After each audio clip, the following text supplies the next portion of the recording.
Ever wondered about ancient treasures that seem almost alive, holding secrets across centuries? Welcome to Unearthed Secrets, where we reveal the hidden stories behind history's most extraordinary relics.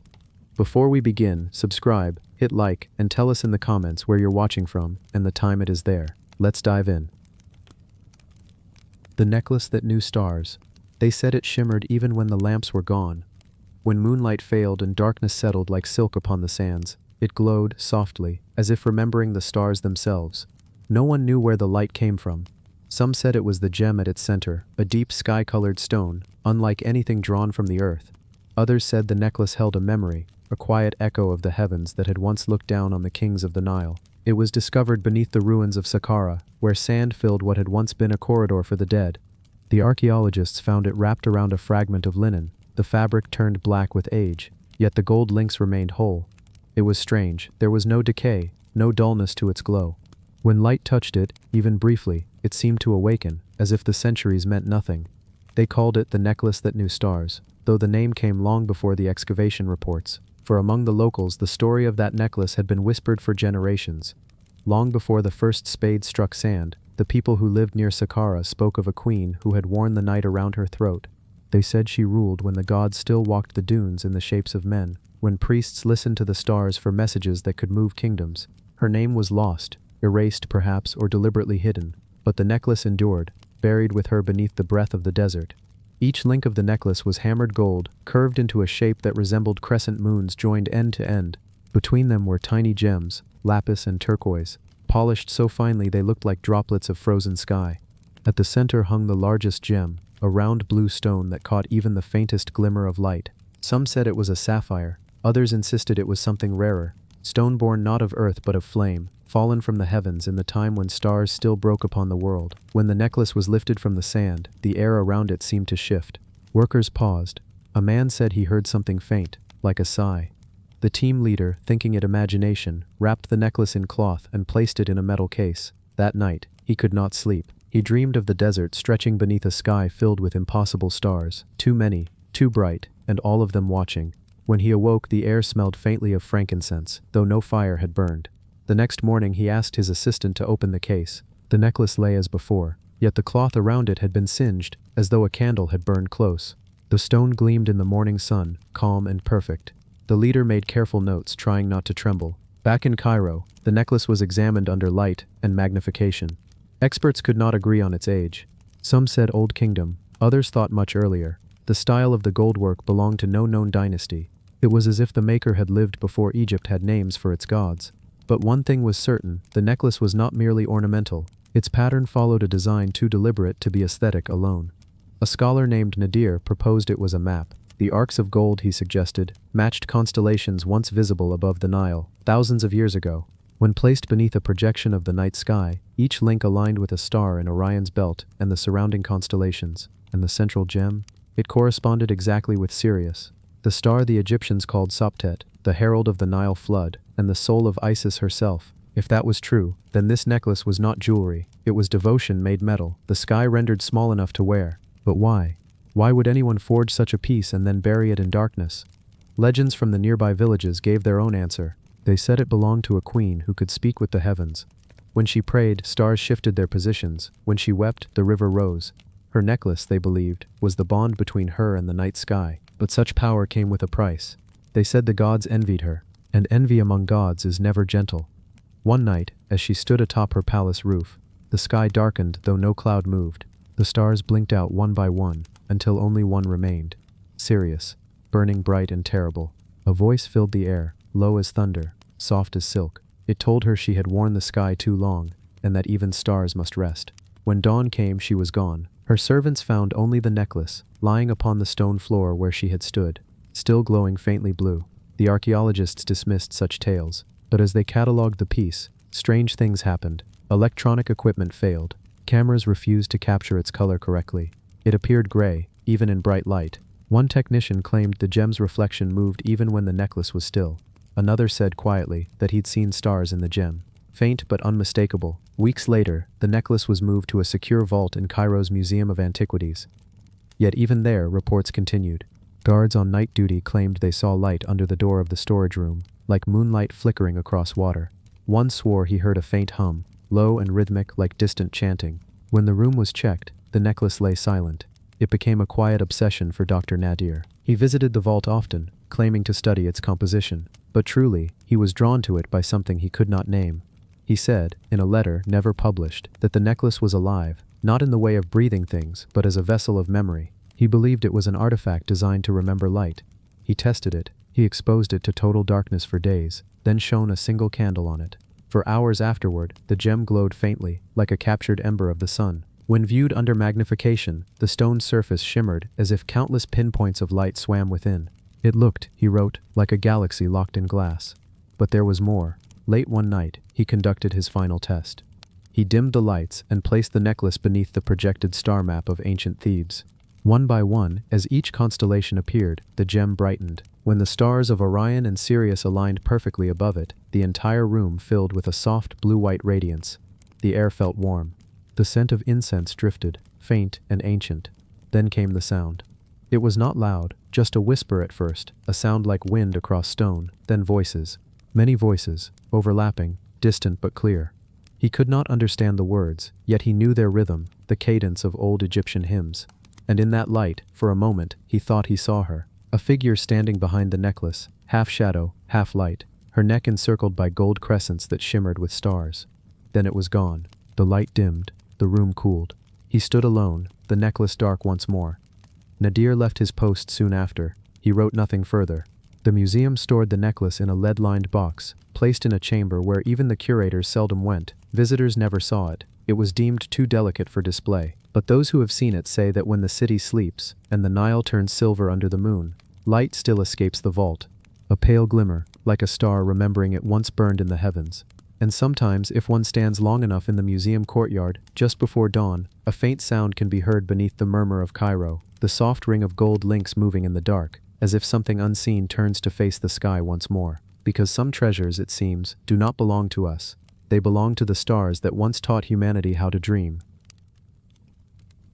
The shield that forgot war. They found it deep beneath the hill that once guarded the city of Mycenae, a circular plate of bronze so perfectly shaped it seemed to have been poured by the sun itself. It lay buried beneath centuries of quiet earth, resting among fragments of stone walls and the faint outlines of a warrior's tomb. Yet when the archaeologists lifted it, they found no dent, no scar, no mark of battle. A shield made for war that had somehow forgotten what war was. It shimmered faintly under the afternoon light, as if it still remembered the forge fire that had birthed it. Along its rim, intricate lines spiraled inward, not the kind of decoration meant to intimidate an enemy, but symbols that seemed to wind in on themselves like thoughts. Lions and serpents intertwined, their bodies looping endlessly, never quite meeting, never breaking. The handle at the back was worn smooth, though not from use in combat. It felt as if someone had held it tightly, again and again, waiting for a battle that never came. They called it the Shield of Mycenae, though its origin was older still. The bronze, when tested, came from an alloy unfamiliar to the region, a strange purity of tin and copper that shouldn't have existed at that time. Some claimed it was crafted by artisans from across the Aegean, a gift from a forgotten people. Others whispered that it was never meant for a human hand at all. The records from Mycenae spoke often of shields, great round ones, adorned with symbols of gods and beasts. But this one was different. It was too delicate, too deliberate. Not a weapon, but a memory. A kind of offering perhaps to Ares, or to Athena, or to the unknown forces that governed victory and defeat. Its metal surface still held a faint scent, not of oil or rust, but of something older, rain baked into clay, air sealed by centuries, the faint breath of the earth itself. Some said it had been made by the same hand that shaped the mask of Agamemnon, the golden face of the king who led the Greeks to Troy. Yet this shield bore no trace of gold, no trace of ambition. It was humble, still, as if ashamed of what it was made to do. They carried it to the museum under glass and light, but those who worked in that room said the air grew heavy around it. The guard on the night shift once told of hearing sounds, not footsteps, but the faint echo of marching feet, like the ghost of an army moving through fog. When he turned, the room would be still. The shield would gleam faintly, as though something behind it had just looked away. In time, scholars began to notice that its surface wasn't entirely solid. Beneath the polished bronze was a thin layer of something softer, traces of soot, melted wax, and a kind of crystalline residue that glowed faintly under certain light. The patterns seemed to pulse in rhythm with one's heartbeat. When a researcher leaned close, she swore she heard the faintest hum, like distant thunder rolling over a calm sea. She spent months studying it, tracing the etchings, mapping the marks. The design was not random. The spiral pattern matched the movement of stars across the Mycenaean sky. Constellations charted not as they appeared, but as they would be thousands of years later. The shield was a calendar of something yet to come. And then she noticed something else. Hidden among the engravings were faint words, too shallow to be seen with the naked eye. When magnified, they formed fragments of Linear B, the old Mycenaean script. Most of the words were lost to corrosion, but 2 phrases remained: Upolamos, no war. A strange thing to inscribe upon a warrior's shield. Some took it as a prayer, others thought it a curse, yet others whispered that it was neither, that the craftsman who made it had seen enough blood to last lifetimes, and wished to build something that would never harm again. They imagined him, a smith hunched before the fire, sweat tracing rivers down his arms, eyes red from smoke. He melts the bronze, pours it carefully into a mold. Around him the city roars with the sound of soldiers and chariots, but he does not hear it. In his mind he sees not battlefields, but fields of barley waving beneath calm winds. He shapes the shield not to protect, not to destroy, but to remember peace, to preserve a moment of silence in a world that had forgotten it. When the molten metal cooled, perhaps he saw his reflection there, not the face of a warrior, but that of a weary man who wanted the world to stop shouting. So he etched the words, "No war," into its heart, and sealed it beneath a glaze that caught the light like still water. Centuries passed, Mycenae fell, empires rose and burned. The shield lay in darkness, untouched. It slept beneath layers of soil and silence. But perhaps the earth remembered, perhaps every tremor, every footstep above echoed faintly through its bronze skin, like distant memories waking in dreams. One of the strangest things about the shield was that it seemed immune to decay. Bronze of that age should have tarnished long ago, eaten through by time and air, yet this one gleamed as though freshly forged. Some scientists speculated about a protective coating, a lost metallurgical process. Others wondered if the composition of the alloy itself was impossible, a combination too perfect to replicate even today. But those who studied it most closely noticed something subtler, a faint warmth, as if the metal retained the temperature of a living hand. It was not measurable, not constant, but anyone who touched it described the same feeling, a pulse, faint but real, beneath the surface. No one could explain it. One curator, skeptical of all the legends, left his hand upon it longer than he meant to. Later that night, he dreamt of a vast field, littered with weapons. Swords buried in soil, spears standing upright like gravestones. He walked through them, barefoot, until he came to a single round shield, lying face up in the dirt. When he reached for it, it was warm, and in the reflection of its surface, he saw the night sky turning in reverse, stars flowing backward, as if time itself were being undone. He woke with the taste of iron in his mouth. He refused to speak of it again. Others noticed patterns, power failures near the exhibit, security cameras glitching when pointed toward it. The air sometimes rippled slightly around the glass, like heat over sand. The museum eventually moved it to a separate wing, quieter and more controlled, but the strange hum persisted. Some visitors claimed they could hear whispers if they stood long enough. Not words, just the cadence of voices. Distant, solemn, like soldiers marching home. A few said they felt a sense of calm, as if all the noise of their thoughts had been folded away. Perhaps that was the shield's true magic, for if you stood close enough, long enough, and stared into the bronze, you could almost see the faint outline of your own reflection, not as you were, but as you might be if the world had never known violence. The features softer, the eyes calmer, the air still. It was as though the shield remembered a version of humanity that had not yet learned to destroy. Scholars still debate its purpose. Some call it ceremonial, some call it divine. But there are others, quiet voices in quiet rooms, who think it was never meant for battle or worship. They think it was meant to teach. Perhaps it was carried once, not by a warrior, but by a messenger. A symbol of peace, offered before armies clashed. Perhaps it was lifted in the light of dawn, held high for 2 sides to see, and for a single heartbeat, all the swords stopped moving.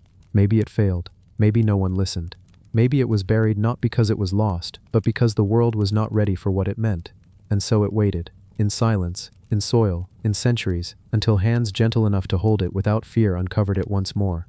Now it rests beneath glass, quiet but awake. When the last visitor leaves, and the museum doors close, it gleams faintly in the half-darkness, reflecting the low light of the exit sign above. If you watch long enough, you might notice the reflection move slightly, though the light does not. It is said that the shield no longer remembers battle cries or drums. It remembers footsteps, soft ones, and the hum of the earth breathing around it. It remembers the man who made it, and the promise he whispered into its bronze, that someday, even war itself would fall silent. It is a relic of a forgotten hope, a shield that no longer guards bodies, but dreams.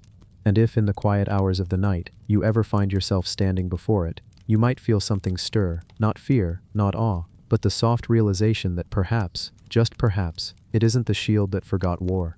It's us, remembering peace. The bell that rang in dreams, the bell that rang in dreams, resting quietly in a centuries-old temple high in the mountains of Nepal, carries a resonance that seems almost impossible to capture in words. Unlike ordinary bells that mark the passage of hours or summon worshippers to prayer, this bell holds a peculiar energy, a kind of subtle hum that seems to reach into the very soul of anyone who hears it. Its surface, darkened by centuries of smoke and incense, bears intricate carvings of sacred figures, flowing rivers, and swirling clouds, each etched with a precision that hints at both devotion and an extraordinary level of craftsmanship. From the first glance, one senses that this is not merely a bell. It is a vessel of memory, of rituals long past, of sounds that once echoed through sacred halls and over misty valleys, lingering now as whispers in the wind. The origins of the bell are as mysterious as the faint chime it emits. Local legends speak of a master bellmaker, a devotee of the mountain gods, who spent decades in solitude, shaping this bell with prayers and mantras woven into every strike of his hammer. Some say that when the bell was finally hung in the temple, the monks who first rang it felt a shift in the very air around them, as though the mountains themselves had paused to listen. Scholars have tried to date it, examining the metal, the patina, and the style of the inscriptions. Though many agree it hails from the 15th century, no one can pinpoint its exact origin or the full story behind its creation.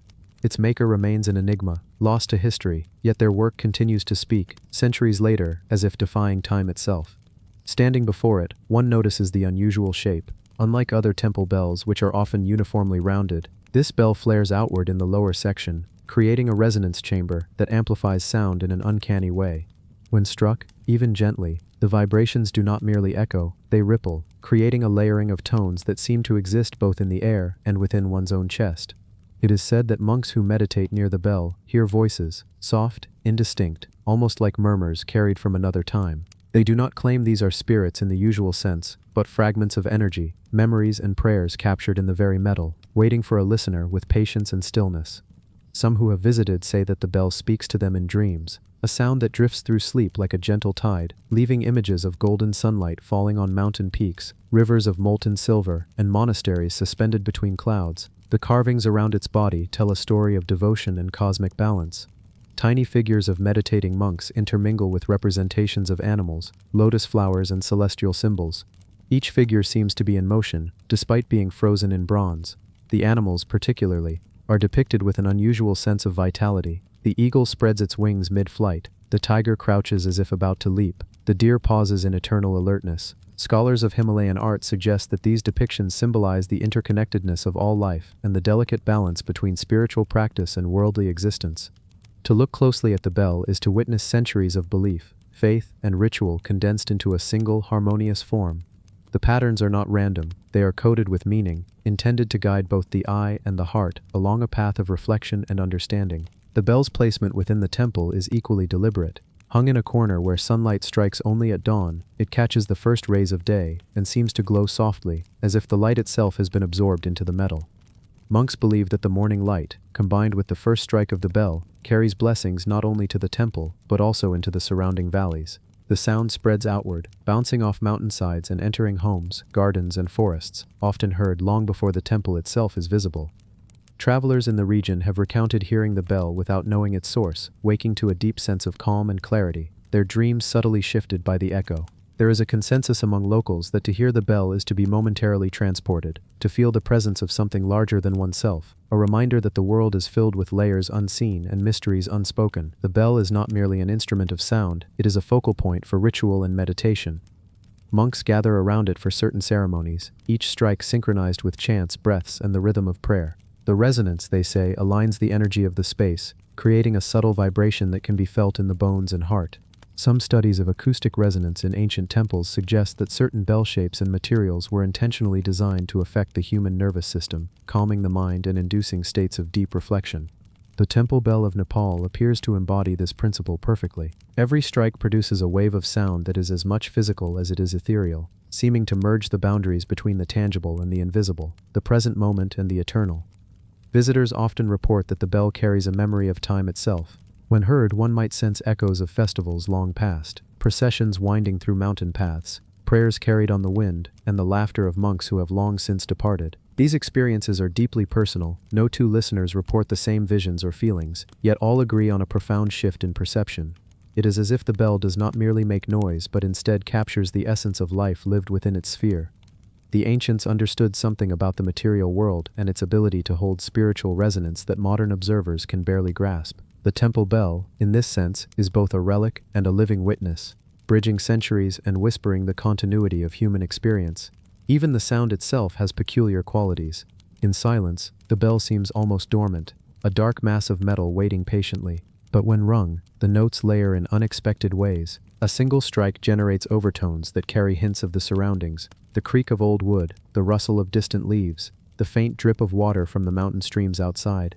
It is as though the bell is not only resonating internally, but also capturing and blending the life around it, incorporating the environment into its song. Listeners often close their eyes to fully experience this interplay, allowing themselves to be absorbed into a sonic tapestry woven from past, present, and the subtle energy of the bell itself. Legends say that the bell was once used during extraordinary events, when celestial alignments were thought to influence the fate of the kingdom. In these moments, the monks would strike it at precise intervals, their chants harmonizing with the bell's tones. The effect, as described in old records, was profound. Calm would spread across the lands, storms would abate, and even the wildlife would respond in strange synchrony. Whether these accounts are myth or truth remains uncertain, but they contribute to the aura of mystery surrounding the bell. Each legend, each story, adds a layer to the experience of standing before it today, to hearing it in the present, and imagining all that it has witnessed over hundreds of years. In modern times, the bell continues to inspire awe and contemplation. Scholars and travelers, artists and monks, all have approached it with reverence, seeking to understand its subtle power. Photographers capture its form, musicians record its resonance, and writers attempt to describe its effect, but no account truly conveys the complete experience. The bell operates beyond words, beyond ordinary comprehension, inviting each person to discover something uniquely their own. It reminds us that history is not merely a collection of dates or objects, but a living conversation, ongoing, vibrating softly through space and time. As one steps away from the temple bell, the echoes linger, carried in memory, in the soft murmur of the wind, in the shifting light upon the mountains. The experience leaves an imprint, a quiet reflection that grows stronger over hours and days. It is a gentle invitation to consider the unseen layers of reality, the mysteries that persist even in an age of explanation and certainty. The bell that rang in dreams is a testament to the enduring human desire to reach beyond the ordinary, to find harmony, meaning, and resonance in every gesture, every sound, and every crafted piece of the past. It is not merely an artifact to be observed. It is a guide, a companion, a keeper of stories, a bridge between the human and the divine. To witness it is to participate in a continuum of devotion, artistry, and spiritual inquiry that transcends generations. And though it remains silent for much of the time, awaiting the gentle touch that brings it to life, it never ceases to exist as a presence, quietly teaching, subtly shifting perception, and carrying the echo of countless dreams into the hearts of those who listen. The guardian that never slept. Standing imposingly at the entrance of an ancient temple in India is a figure whose presence commands immediate attention. Carved from solid stone, it exudes a quiet, yet formidable authority. At first it appears as a mere statue, a product of human hands and skill. But as the eyes linger on the intricate details, one realizes it is far more than a decorative sculpture. Its muscular frame, fierce countenance, and carefully chiseled armor speak of purpose, of vigilance, of a role that transcends mere artistry. Every curve, every line, every ornamental detail seems deliberately placed to convey strength, protection, and spiritual awareness. The eyes, deep set and wide, appear almost alive, following every movement with a subtle intensity, as though the stone itself possesses consciousness. Guardians like this were never created simply to impress. Rooted in ancient Hindu and Buddhist traditions, figures at temple entrances served as sentinels of sacred thresholds. They marked the boundary between the mundane world and the divine, the ordinary and the extraordinary. To approach this figure is to confront centuries of devotion, fear, and reverence. It silently judges the intentions of those who draw near. Pilgrims, travelers, and rulers alike have passed under its watchful gaze. And though centuries have weathered its stone surface, the essence of vigilance remains intact. This is a statue that does not sleep, that has seen generations come and go, that has absorbed the echoes of chants, prayers, and footsteps over hundreds of years. The craftsmanship is remarkable. Each muscle is precisely carved, yet retains a natural flow, lending the figure an almost lifelike presence. Its hands are often arranged in symbolic gestures, or mantras, that communicate protection, authority, or a silent command for respect. The ornamental carvings on its armor and headdress are rich with cultural symbolism, reflecting the artistic language of the era in which it was created. Even the posture communicates readiness, an eternal alertness that signifies the dual role of the guardian, protector of both sacred spaces and the spiritual integrity of those who enter. Standing beside the massive temple doors, the statue serves as a bridge between the mortal and the divine. In its stillness, it embodies motion. In its silence, it speaks volumes. Pilgrims have often whispered prayers at its feet, leaving small offerings as signs of devotion, hoping to gain favor or protection. There is a palpable sense that the statue watches over every corner of the temple grounds, that it carries the weight of generations, silently recording the comings and goings of the faithful, the inquisitive, and the curious. History whispers through the cracks and textures of the stone. The Dvarapala figure has endured the passage of empires, the rise and fall of dynasties, and the transformations of the society that built it. From the sculptors who painstakingly chiseled each feature with devotion, to the pilgrims who revered it, to the occasional invader who may have passed beneath its gaze, every human interaction has left an imprint in the aura of this silent guardian. Over time, natural elements, sun, rain, wind, have kissed its surface, softening edges but never diminishing the commanding presence. Its survival is not merely a testament to the durability of stone, but also to the enduring power of symbolism and belief that gave it life. As one studies it, one notices the small details that speak of both artistry and culture. Tiny carvings along the base hint at mythological narratives, while motifs along the headdress reference celestial themes and spiritual authority. The figure is a tapestry of stories frozen in stone, each line a chapter of ancient wisdom. Its eyes, though carved, convey a depth that seems almost sentient. Visitors have often reported a strange sensation, a feeling of being observed, not as a mere observer of stone, but as a participant in a silent dialogue with something ancient, something beyond ordinary comprehension. This sensation is perhaps the most powerful testament to the figure's enduring role. It is more than a statue, it is a presence, an energy, a sentinel bridging the human and the divine. The placement of the statue at the temple entrance is no accident. In ancient Indian architectural principles, the positioning of Dvarapala statues was deliberate, intended to both awe and protect. It confronts visitors immediately upon approach, a test of respect and humility. For those who enter with reverence, it offers silent blessing. For those with arrogance, it presents a stern warning. Its form, imposing yet symmetrical, blends aesthetics with function. It embodies not just protection of the temple's physical space, but of the sacred knowledge and spiritual energy contained within. Generations of priests and devotees have approached with care, understanding the weight of the figure's symbolic authority. Over centuries, countless rituals and ceremonies have unfolded around it. Incense smoke curls around its feet. Prayers echo against the temple walls, and festivals bring temporary crowds that leave the guardian unmoved, yet ever watchful. Every season, every festival, every act of devotion reinforces the statue's silent dominion. Travelers centuries ago may have paused, offering small tributes, while scholars and pilgrims have meticulously recorded its features. Despite its immobility, the figure carries an energy that moves through the temple grounds, a constant reminder that the sacred is never without protection. Even as modernity encroaches and temples see fewer traditional rituals, the statue remains. Scholars study it, photographers capture its form, tourists gaze in awe, yet few can fully grasp the full depth of its power and significance. The figure, with its stone eyes and poised stance, continues to convey the same message as it did centuries ago: vigilance, protection, reverence, and the enduring presence of the sacred in a world that is constantly changing. Its story is not just of the stone, but of the civilizations and people who honored it, who passed beneath its gaze, and who recognized in it a timeless sentinel. There is also an air of mystery surrounding these guardians. Legends tell of Dvarapalas that could move or come to life, punishing intruders or guiding the faithful.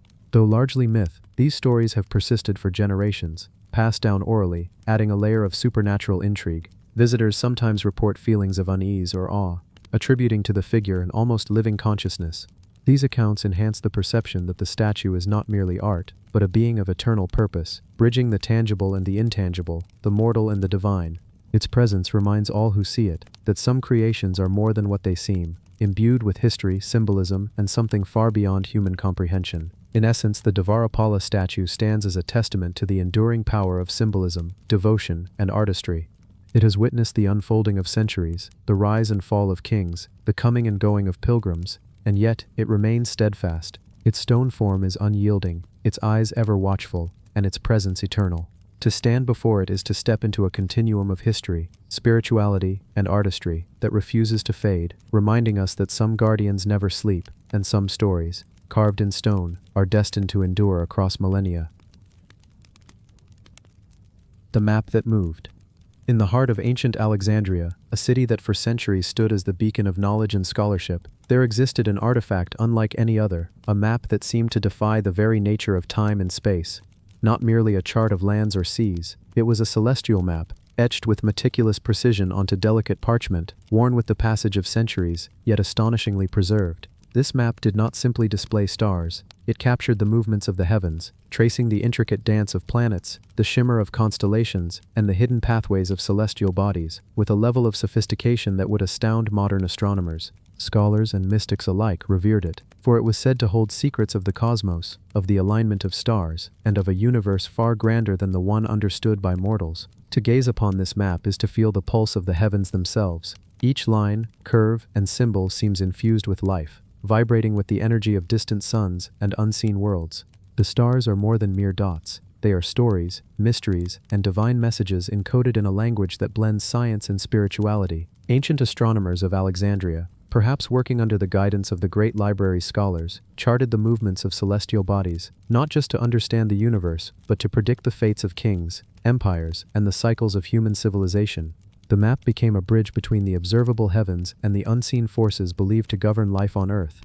Legends say the map was alive in its own way. When unrolled under the starlit sky, the parchment seemed to shimmer, and the ink, long thought faded, would glow faintly, as if resonating with the constellations themselves. Ancient astronomers would whisper to it, consulting its celestial lines for guidance on navigation, agriculture, and even the timing of important rituals. Some claimed that when one studied it with sufficient patience and devotion, patterns emerged that revealed events yet to come, celestial alignments that marked the rise and fall of empires, and subtle signs of human destiny written among the stars. The craftsmanship of the map is extraordinary. Every star is plotted with a precision that hints at instruments far more advanced than the tools of the era should have allowed. Tiny symbols denote planetary movements, lunar cycles, and solar patterns, while delicate inscriptions in Greek and other languages offer cryptic explanations or philosophical reflections on the nature of the cosmos. Even the borders of the map, adorned with intricate designs, seem to reflect astronomical phenomena, the waxing and waning of moons, the spiraling paths of comets, and the radiant arcs of the Milky Way. It is an artifact that blends the practical with the poetic, a tool of science intertwined with the art of devotion. Its origins are shrouded in mystery. Some say it was crafted by astronomers at the Library of Alexandria, drawing on knowledge passed down from Babylonia, Egypt, and Greece. Others believe it was a gift from the gods, delivered to the city to guide humanity toward enlightenment. Over time, scholars and rulers coveted it, understanding that such knowledge held the power to shape empires. Pirates, invaders, and fortune-seekers all sought it, yet the map survived centuries of turmoil, wars, and the eventual fall of Alexandria itself. Its survival seems almost miraculous, as if the cosmos itself intervened to preserve its knowledge for future generations. Beyond its scientific value, the map carries a spiritual weight. Ancient priests and mystics interpreted the alignment of stars as messages from the divine, a cosmic language that could guide human conduct. The map became a tool, not just for navigation across the earth, but for navigating life, understanding fate, and connecting with the infinite. The scholars who consulted it were often seen as intermediaries between the heavens and humankind, interpreting celestial motions to advise kings, predict harvests, and guide rituals designed to honor the divine order of the universe. The map thus represents an intersection of knowledge, spirituality, and power, a testament to humanity's quest to comprehend both the seen and unseen worlds. Even today, the aura of this celestial map captures the imagination. Historians, astronomers, and archaeologists marvel at its sophistication, attempting to decipher the mathematical precision and astronomical accuracy encoded within. It offers glimpses of a world in which science and mysticism coexisted, where the study of stars was not just an intellectual pursuit, but a deeply spiritual practice. The lines on the parchment whisper of voyages across the Mediterranean, of scholars debating the nature of the cosmos in candlelit halls, and of generations who looked to the skies in awe and wonder, guided by this very map. The map's influence extends beyond the boundaries of Alexandria. It shaped navigation for sailors who dared to traverse the Mediterranean and beyond, guided by the stars charted upon its surface. It informed agricultural cycles, ensuring harvests coincided with favorable celestial alignments. Its principles traveled along trade routes, reaching distant lands, inspiring mathematicians, philosophers, and astronomers across continents. Even lost fragments of its knowledge have been traced to other civilizations, hinting at a vast, interconnected network of astronomical wisdom that spanned the ancient world. It is more than an artifact. It is a beacon of human curiosity, perseverance, and the relentless pursuit of understanding the universe.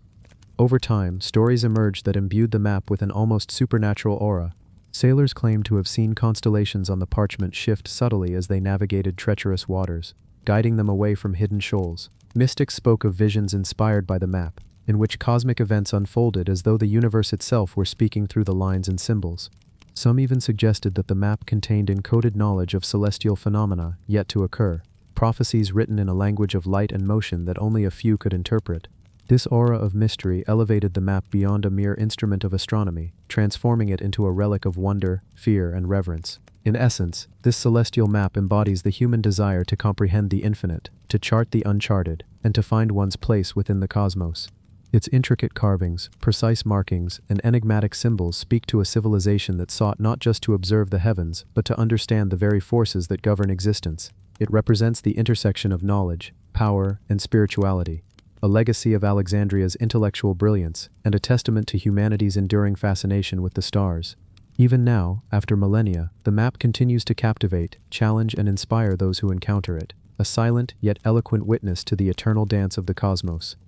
The celestial map of Alexandria stands as a reminder that some objects are more than they appear. They are conduits of knowledge, bearers of mystery, and vessels of history. It is a testament to human ingenuity, devotion, and the unending quest to touch the divine through understanding the heavens. Its story, written in stars and preserved in parchment, whispers across time, inviting each generation to look up, to wonder, and to seek the secrets of the universe hidden in plain sight, awaiting discovery by those willing to listen, to study, and to dream. The idol that hid its eyes. In the dense, humid jungles of Guatemala, where the sunlight filters through the thick canopy and slivers of gold and green, there lies a relic shrouded in both history and mystery, a small obsidian figurine, known to the few who have glimpsed it as the idol that hid its eyes. Its surface is polished to an almost glassy finish, reflecting the dappled sunlight in eerie glimmers, yet it carries an aura of deep secrecy, as though it was deliberately designed to conceal more than it reveals. Scholars, archaeologists, and shamans alike have marveled at its presence, noting the deliberate concealment of its gaze, its eyes obscured, leaving its expression inscrutable, and imbuing it with a quiet yet unsettling power. Unlike other idols that boldly confront the observer with open, commanding eyes, this figurine seems to withdraw from human scrutiny. Its gaze is hidden, carved in such a way that no matter the angle from which one approaches, its eyes appear perpetually veiled. This deliberate obscurity has given rise to countless interpretations. Some suggest it represents the inscrutability of the divine, the idea that the gods do not reveal their intentions to mortals easily. Others see it as a symbol of introspection, a reflection of the hidden truths within oneself, reminding that enlightenment cannot be forced but must be sought and discovered. The craftsmanship of this obsidian figurine is extraordinary. Obsidian, a volcanic glass, is notoriously difficult to shape due to its brittle nature, yet the artisan who created this idol managed to carve its form with meticulous precision. Every curve, every angle of its concealed eyes, and every subtle line of its body indicates not only technical mastery but an understanding of psychological impact. The idol's veiled gaze seems to invite a kind of dialogue without words, a silent conversation between the viewer and the unknown.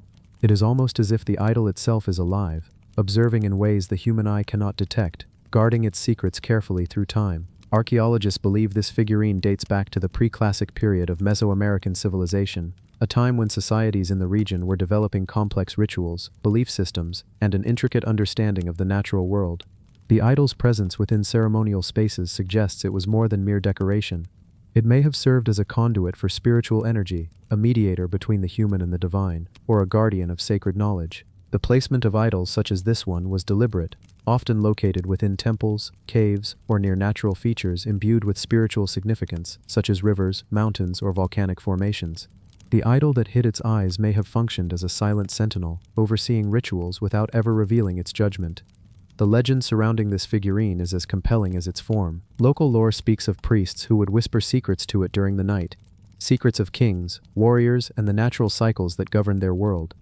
It is said that when placed near ceremonial fires, the obsidian would catch the flickering flames in ways that seemed to animate the figurine, creating an impression of movement, as though it were shifting its gaze in response to those who approached. Travelers and explorers who stumbled upon it in the dense jungle have recounted the unnerving sensation of being watched, even when they were alone. It is as though the idol retains a consciousness, preserving the weight of centuries of belief, devotion, and ritual. Obsidian itself carries symbolic significance. It was revered by Mesoamerican civilizations for its sharpness, its reflective quality, and its association with both protection and prophecy. Tools, mirrors, and ceremonial objects made from obsidian were believed to carry spiritual power, capable of cutting not just flesh, but the veil between the earthly and the divine. The idol that hid its eyes embodies this duality. Its very material speaks of danger and clarity, reflection and concealment. It is a paradox, both a window into the sacred and a barrier, preventing a full understanding of what lies beyond. Throughout its history, the idol has survived volcanic eruptions, jungle growth, human conquest, and the passage of centuries, its obsidian form remarkably preserved. Some scholars suggest that the idol's concealment of the eyes may have contributed to its survival. By hiding its gaze, it perhaps discouraged those who might attempt to destroy or defile it, creating an aura of fear or reverence. It stands as a testament not only to the skill of its creator, but to the enduring power of symbols in human culture. Its silence has outlasted the civilizations that once worshipped it, carrying forward an enigmatic presence that continues to captivate those who encounter it. Rituals involving the idol were highly structured.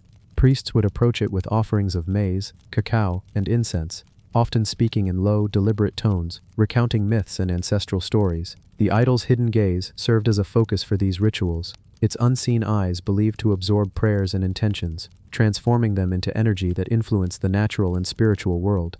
The concealment of the eyes, rather than being a limitation, was a deliberate enhancement of its power. It invited the worshipper to project their intentions and interpretations onto the figure, creating a personal, intimate dialogue with the divine. The idol's mystique has extended into modern times. Anthropologists studying the region note that even contemporary descendants of the ancient civilizations treat similar figures with deep reverence, understanding that certain powers cannot be fully explained or understood. The act of hiding its eyes may be the idol's most profound lesson, that some truths are only revealed to those who approach with patience, humility, and respect. Scholars and collectors alike are drawn to it, yet many argue that to remove it from its original context is to diminish its power, to interrupt the silent conversation it maintains with the landscape and the culture that produced it. Some stories suggest that when the idol is held under specific light conditions, the obsidian seems to shimmer with hidden images, faint reflections of ceremonies, landscapes, and faces long past. These fleeting visions have been interpreted as the residual energy of rituals, moments captured within the very fabric of the obsidian. Others believe it is a protective mechanism, a way for the idol to communicate selectively, revealing itself only to those deemed worthy. The interplay of light and shadow, reflection and concealment, is central to its enigmatic allure. The idol also embodies the cultural philosophy of duality that pervaded Mesoamerican thought, life and death, seen and unseen, known and hidden. Its eyes, eternally veiled, are a reminder that not all knowledge is meant to be grasped directly. Some truths require interpretation, patience, and reflection. The idol's silent presence challenges observers to confront their own perceptions, to question what is visible and what is concealed in both the physical and metaphysical worlds. In addition to its spiritual and symbolic significance, the idol provides valuable insights into the technological capabilities of its creators. The precision of its carving, the choice of obsidian, and the subtleties in its design suggest advanced understanding of materials, geometry, and aesthetics. The artisans who produced it were not merely craftsmen, they were philosophers, spiritual practitioners, and visionaries. The idol's survival through centuries of environmental change, including humidity, heat, and erosion, underscores the intentionality of its construction and the reverence with which it was treated. The idol that hid its eyes also serves as a mirror, reflecting human fascination with the unknown. Each generation that encounters it is drawn into the same dance of curiosity, wonder, and reverence. Its hidden gaze is an invitation to explore, to question, and to seek understanding beyond what is immediately visible. In this way, the idol transcends its material form, becoming a timeless teacher of observation, contemplation, and the acceptance of mystery. Even today, as researchers use advanced imaging technology, laser scanning, and chemical analysis to study it, the idol retains an ineffable quality, resisting full comprehension. Its essence is not in its material alone, but in the rituals, beliefs, and stories that have accumulated around it over millennia. The hidden eyes remind us that history is layered, that culture is complex, and that some relics are guardians of knowledge that cannot be reduced to mere explanation. To encounter the idol that hid its eyes is to step into a dialogue with the past, to engage with a civilization's spiritual life, and to feel the presence of something both ancient and profoundly alive. Its obsidian surface reflects not only the light of the jungle sun, but the collective consciousness of those who have approached it in awe, fear, or devotion. The idol teaches that power and wisdom are not always demonstrated openly. Sometimes they are concealed, waiting for those willing to look carefully, to listen intently, and to respect the mysteries that cannot be forced. Ultimately, the idol stands as a testament to humanity's eternal quest to bridge the mortal and divine. Its hidden eyes are not a denial of vision, but a guide toward deeper perception. Through its silence, it speaks volumes about faith, knowledge, and the subtlety with which the ancient world approached the sacred. It is a relic that defies simple description, a puzzle of spirit and matter, and a lasting reminder that some truths, like the obsidian itself, are dark, reflective, and eternal, waiting for generations to contemplate and revere. The crown that kept secrets. Nestled deep within the sands of time, in the ancient city of lies a crown that whispers of power, devotion, and mysteries that have survived over 4 millennia. This is not merely a piece of jewelry. It is a vessel of history, a silent witness to the rise and fall of kings, queens, and civilizations that once flourished in the cradle of Mesopotamia. The crown belonged to Queen Puabi, a figure shrouded in both legend and reality, a woman whose life and status have intrigued archaeologists and historians alike, yet whose presence is felt most profoundly through the artifacts she left behind. The crown itself is an exquisite example of Sumerian craftsmanship, meticulously constructed from gold, lapis lazuli, carnelian, and other precious materials that were considered symbols of divine favor and earthly power. Each element of the crown tells a story. The gold, warm and lustrous, symbolizes the eternal light of authority, a flame that burns across centuries without ever fading. The lapis lazuli, deep and celestial, evokes the heavens, suggesting that the wearer was not merely a mortal ruler, but a figure connected to the divine, chosen to mediate between gods and men. Carnelian beads, vibrant and fiery, speak to the strength, courage, and passion of the queen herself, perhaps representing the vigor with which she approached both life and rule. When the crown was discovered, archaeologists were astonished by its state of preservation. Despite the passage of thousands of years, the structure, the jewels, and the intricate designs retained an aura of majesty and mystery. Its delicate filigree work is precise, almost hypnotic, drawing the eye along the curves and loops as if guiding the observer to trace the history of the hands that fashioned it. These hands, long gone, left behind more than metal and stones. They left behind intention, devotion, and artistry that speaks across the ages. Queen Puabi herself was more than a figurehead. Burial evidence, combined with inscriptions and grave goods, suggests she wielded significant influence in her city-state. Her tomb, unearthed by Sir Leonard Woolley in the 1920s, was extraordinary. She was buried in a manner befitting royalty, surrounded by attendants, musicians, and items intended for her journey into the afterlife. Among them, the crown served as a focal point, a symbol not only of status, but of a passage, a guide through both life and the mysterious realm that followed. The crown may have marked her as a vessel of divine authority, a representative of the gods on earth, whose presence was to be felt even beyond death. As we examine the crown, one cannot help but be drawn to the symbolic patterns that adorn it. Tiny leaves, blossoms, and vines twist around the gold, suggesting fertility, growth, and the cycles of life itself. These motifs are not mere decoration, they are messages, coded in a language of artistry that transcends spoken words. They speak of a world where nature, spirituality, and governance were intertwined. A world in which a queen like Puabi was not only a ruler, but a guardian of cosmic balance. The crown story does not end with its discovery. Scholars have debated its purpose, its symbolism, and the life of the woman who wore it. Was it ceremonial, used only in rites that connected the living to the divine, or was it worn in daily life, a constant reminder of authority and sacred duty? Perhaps its purpose was both, a duality that mirrors the complexity of Puabi herself. Every bead, every filigree line, every embedded gem is a testament to a sophisticated understanding of materials and meaning. Even the choice of gemstones reveals connections to distant lands, hinting at trade networks, cultural exchange, and the wealth of Ur as a city that thrived in Mesopotamia's Fertile Crescent. Beyond its craftsmanship, the crown challenges us to imagine the life of Queen Puabi. She is silent in history, yet the crown speaks for her. One can envision her wearing it in ceremonial gatherings, her presence commanding respect, her movements measured yet graceful. Perhaps she listened to the prayers of subjects, presided over ritual feasts, or participated in ceremonies that bound the community together. The crown, with its radiance and intricate beauty, would have announced her presence, projecting her authority and her sacred role in society. As the years passed, and as itself eventually succumbed to the sands of time, the crown remained, hidden beneath layers of earth, waiting for centuries before being uncovered by modern eyes. It serves as a bridge between past and present, connecting us intimately to a civilization that shaped human history in ways both monumental and subtle. Holding the crown in one's imagination, one can almost hear the faint echo of Sumerian voices, the rustle of ceremonial garments, the distant notes of a lyre or drum marking a sacred ritual. The allure of the crown lies not just in its physical beauty, but in the story it carries. The story of power, devotion, artistry, and the human desire to leave a mark upon eternity. Its preservation allows us to touch, in a sense, the hands of those who built it, the mind of Queen Puabi who wore it, and the culture that valued such splendor. Every line and curve invites contemplation, urging us to consider how history, memory, and legacy intertwine, and how a single artifact can hold within it the vast complexity of an entire civilization.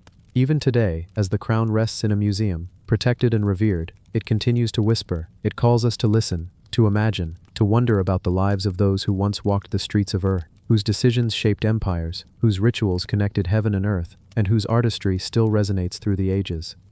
The crown reminds us that history is not just a record of events, but a living tapestry of human creativity, ambition, and belief, waiting to be discovered, studied, and felt. Every gem, every twist of gold, every symbolic motif is a key unlocking a window into the past. And while we may never know Queen Puabi personally, through this crown we glimpse the essence of her world, the elegance, the complexity, the power, and the mystery.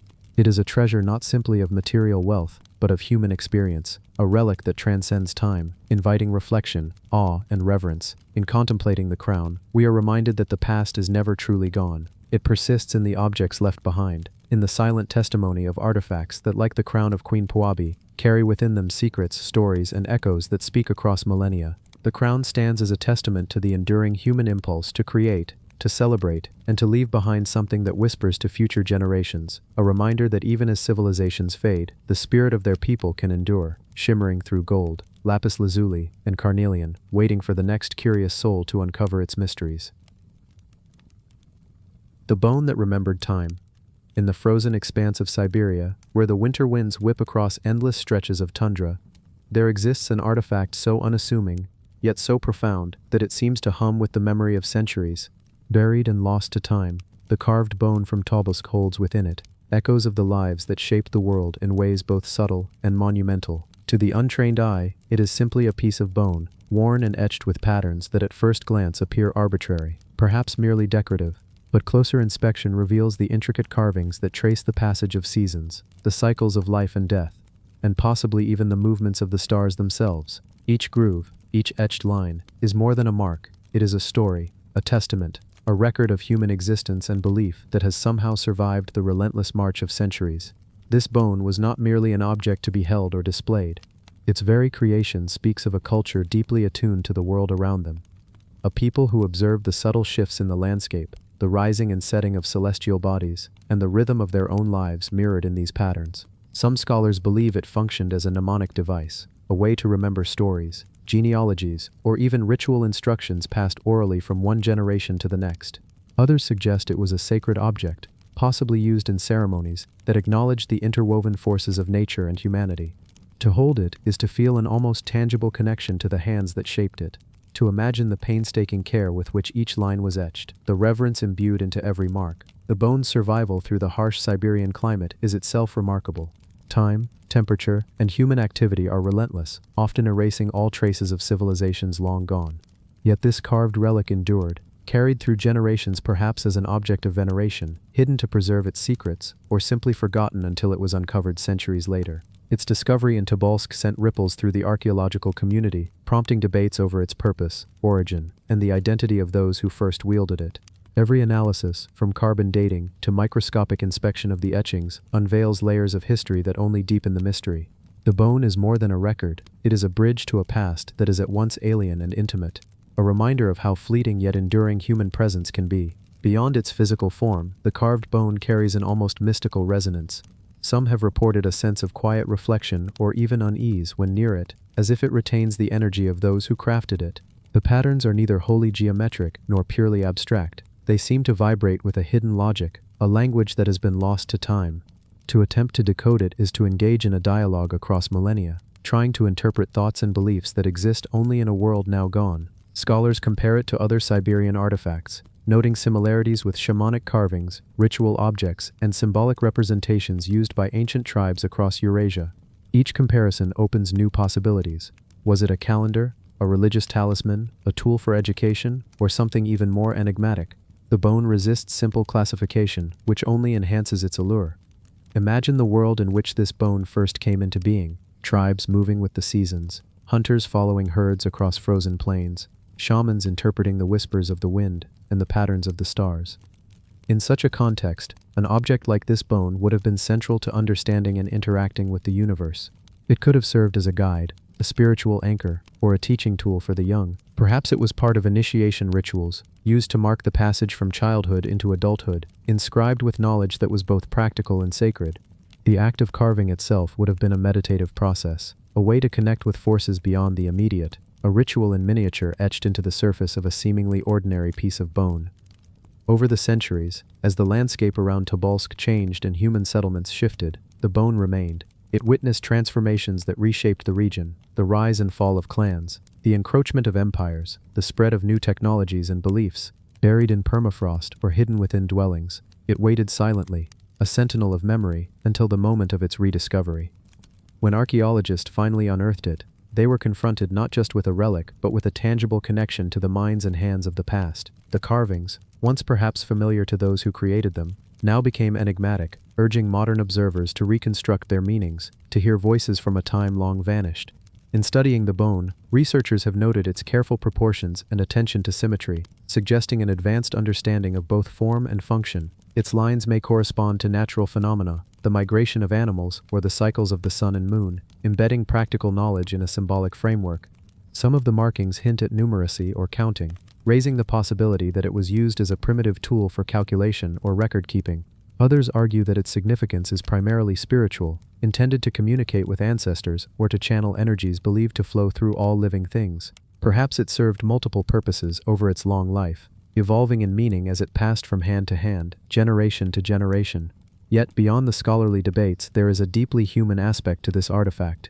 It reminds us that even in the most remote and challenging environments, people sought to leave a mark, to create something enduring, to communicate across the boundaries of time. The Tobolsk carved bone embodies the desire for permanence in a world defined by impermanence. Each scratch and groove is a whisper of the human spirit, a subtle declaration that life, thought, and art endure even when civilizations fade. To hold it, to examine it, is to experience a quiet communion with a distant past, to feel the pulse of lives once lived, decisions once made, and mysteries that remain unsolved. This bone does more than recount history. It invites reflection. It asks us to consider the ways in which human beings connect with their surroundings, with each other, and with the larger cosmos. It reminds us that knowledge is not always written in books or inscribed on monuments. Sometimes it is etched into the simplest of objects, waiting patiently for discovery. The Tobolsk bone is a testament to resilience, memory, and creativity. It is a bridge across time, connecting modern observers with hands long gone, voices long silent, and a culture that, though lost, still speaks in patterns and symbols that resonate through the ages. Even today, as scientists continue to analyze its surface using the most sophisticated technology available, the bone retains its aura of mystery. Microscopic wear patterns suggest repeated handling, indicating that it was treasured and used over decades, if not centuries. Its very material, bone, carries an organic quality that further strengthens its connection to the human and natural world. Unlike metal or stone, bone is living matter, once part of a being, and this inherent vitality may contribute to the almost palpable sense of life that seems to emanate from it. Observers cannot help but feel that the bone has absorbed not only the knowledge and skill of its creators, but also their hopes, fears, and beliefs. To imagine the stories it might tell if it could speak is to traverse a landscape of human experience, the ceremonies of initiation, the silent contemplation of elders, the excitement of children learning their first lessons, and the solemn rituals performed under the northern lights. The Tobolsk bone, in its quiet way, captures all of this, preserving it in a form that is both cryptic and profound. Every line is an invitation to look closer, every curve a prompt to reflect, and every imperfection a reminder of the fragile yet enduring nature of human life. It is a relic that transcends its modest appearance, transforming from a simple carved object into a profound testament to human history and ingenuity. As we continue to study and admire the Tobolsk carved bone, it becomes clear that its significance extends far beyond its immediate context. It speaks to universal themes, the desire to record, to communicate, to understand, and to leave behind something of oneself.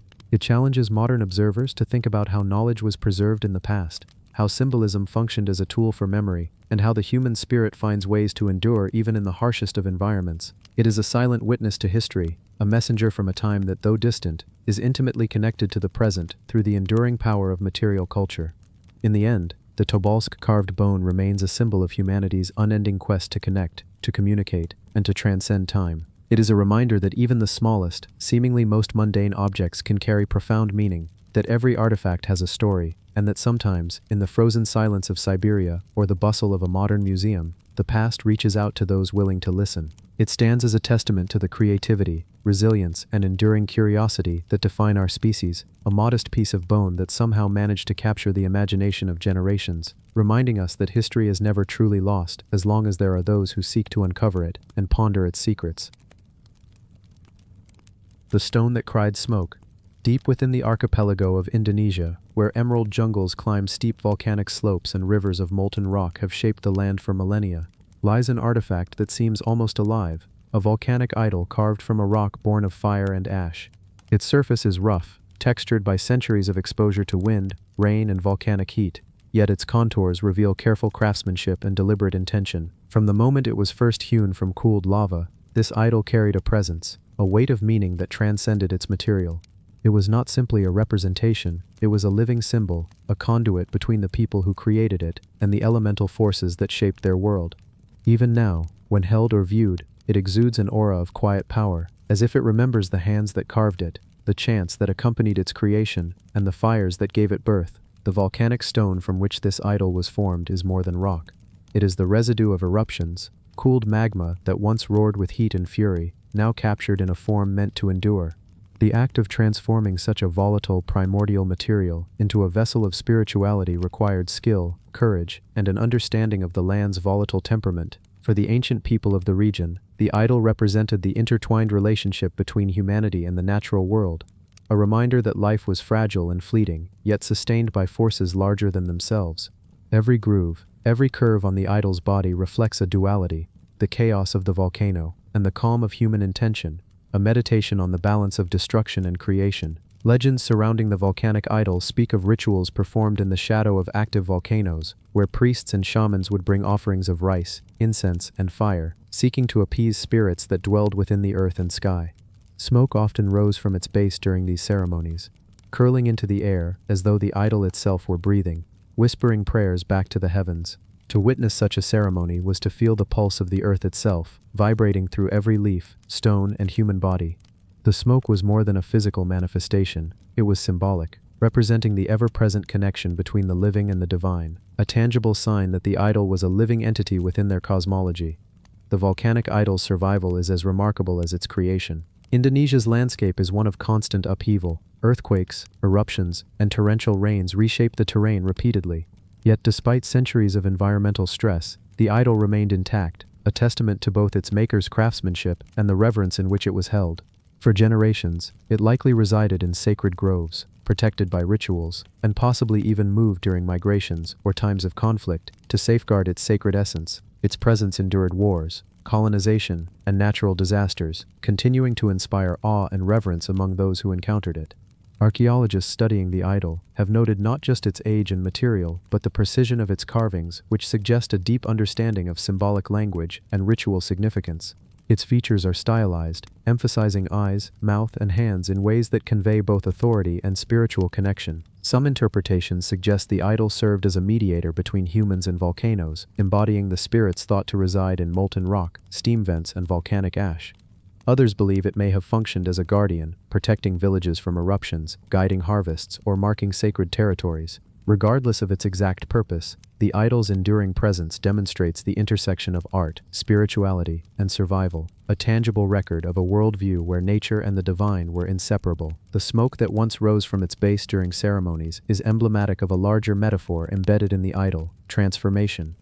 Just as volcanic eruptions transform landscapes, the rituals surrounding the idol transformed the participants' understanding of their world. Fire became purification, ash became fertility, and smoke became communication with the unseen.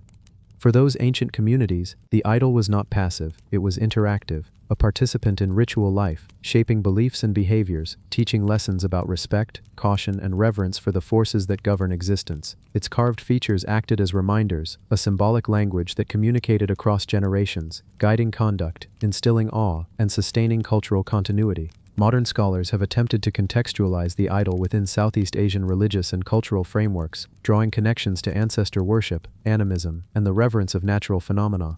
Yet despite extensive study, much about the idol remains enigmatic.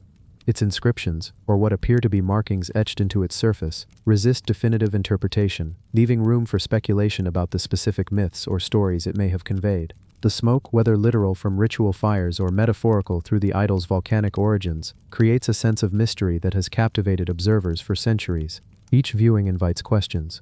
What did the original people see when they gazed upon it? What emotions did the rising smoke invoke? How did it shape their understanding of life, death, and the volatile earth they inhabited? Holding the idol today, one can almost imagine the heat of the volcanic eruptions that preceded its formation, the meticulous hands of the artisans, and the solemnity of ancient rituals. It becomes possible to visualize entire communities interacting with the artifact, weaving it into their stories, prayers, and daily lives. The idol was not a solitary object, it was part of a larger cultural fabric, linking humans to gods, mortals to nature, and the past to the present. Its very existence challenges our contemporary notions of permanence and impermanence, reminding us that even in a world constantly changing, some creations endure, carrying with them the memory of countless human experiences. The volcanic idol's enduring mystery continues to draw scholars, spiritual seekers, and travelers alike. Each visitor brings a new perspective, and each observation adds another layer to its narrative, enriching its story while leaving essential questions unanswered. This duality between known and unknown, between fire and stone, between smoke and silence, is central to the idol's power. It embodies both the tangible and the ethereal, a paradox that defines much of human interaction with sacred objects. It is a relic that exists simultaneously in the physical world and the spiritual imagination, a bridge between what was, what is, and what might be. The idol also serves as a reminder of the ingenuity and creativity of the ancient Indonesians. Working with volcanic rock is no simple task. Its hardness demands tools, patience, and profound knowledge of its properties. To carve intricate figures into such a medium is to engage in an intimate dialogue with the natural world, respecting its unpredictability while imposing human vision upon it. This dialogue, captured permanently in the idol, resonates even today, offering insight into ancient technical skill, artistic sensibilities, and spiritual depth. The idol's ability to evoke awe across centuries is a testament to the enduring human desire to create, to communicate, and to leave traces that outlast a single lifetime. In essence, the volcanic idol is more than a historical artifact. It is a living story, a reflection of the environment, beliefs, and artistry of the people who created it. It is a record of human interaction with raw, elemental forces, a marriage of culture and nature that embodies both the fragility and resilience of human life. Its smoke, rising in imagined ritual, connects past and present, reminding us that objects can carry memory, emotion, and sacred meaning long after their creators are gone. For anyone who encounters it, the idol offers a profound meditation on time, creation, and the ways in which humans seek to understand and influence the world around them. Through study, observation, and reverence, the volcanic idol continues to teach us, whispering the stories of a culture deeply connected to the earth and its forces. Its carvings are not just symbols, they are the voices of ancestors, speaking through the material, offering lessons about humility, respect, and the enduring power of belief. It is an artifact that demands attention, contemplation, and imagination, challenging modern viewers to consider not just what it is, but what it represents, the bridge between humanity and the elemental forces that shaped their world. In the rising smoke, one can sense the continuity of life, ritual, and memory, a timeless testament to human creativity, spirituality, and connection with nature, forever preserved in stone. The mask that breathed wind. In the scattered islands of Polynesia, where the wind moves freely across vast stretches of ocean, and the waves carry stories from island to island, there exists an artifact whose presence is almost alive, a ritual mask carved with care and intention by hands long gone. This mask, fashioned from carefully selected wood, imbued with pigments derived from volcanic soil, coral, and native plants, and adorned with shells and fibers, holds an air of mystery that seems to transcend time. Its contours are smooth yet deliberate, echoing the patterns of nature itself, the spirals of a wave, the curve of a crescent moon, the gentle tilt of palm leaves swaying in the breeze. To behold it is to feel the rhythm of the islands, the pulse of ocean currents, and the whisper of wind across the hills, all captured in a single human-crafted object. The mask's creation was no trivial matter. It was carved, not merely to be seen, but to act, to perform, to breathe alongside the natural forces it sought to embody. The wood was selected for its resonance, its ability to carry sound, its durability, and even its scent. The pigments applied to its surface were more than decorative. They were symbolic, representing gods, ancestors, and the spiritual forces that guided daily life. Shells and fibers attached to the edges were carefully woven to move in the breeze, producing subtle sounds as wind passed through, almost as if the mask itself were alive, whispering secrets or invoking spirits. For those who first fashioned it, the mask was a bridge, a vessel through which the seen and unseen, the human and the divine could meet in moments of ritual and ceremony. Wind is central to Polynesian life. It drives the sails of canoes, shapes the growth of trees, and carries the scent of the sea. Within the context of ritual, wind is also a medium of communication, a channel through which prayers, chants, and offerings could be sent to gods or ancestors. The mask that breathed wind was designed to participate in these exchanges. When worn by a priest or dancer during ceremonies, it seemed to come alive, moving in harmony with the natural airflow, its attached fibers rustling like leaves, its hollow eyes capturing the light in a way that made them shimmer as if reflecting distant clouds. Participants in these ceremonies would often speak of the mask, seeming to command the very air, to carry their intentions and emotions far beyond the island's shores, communicating directly with spirits and deities. Its history is intertwined with the oral traditions of the islands. Elders spoke of ancestors who first received the design in dreams, visions delivered by gods riding the currents of the wind. The mask was then crafted according to these visions, ensuring that its spiritual power remained intact. Each line, curve, and adornment held meaning. Nothing was accidental.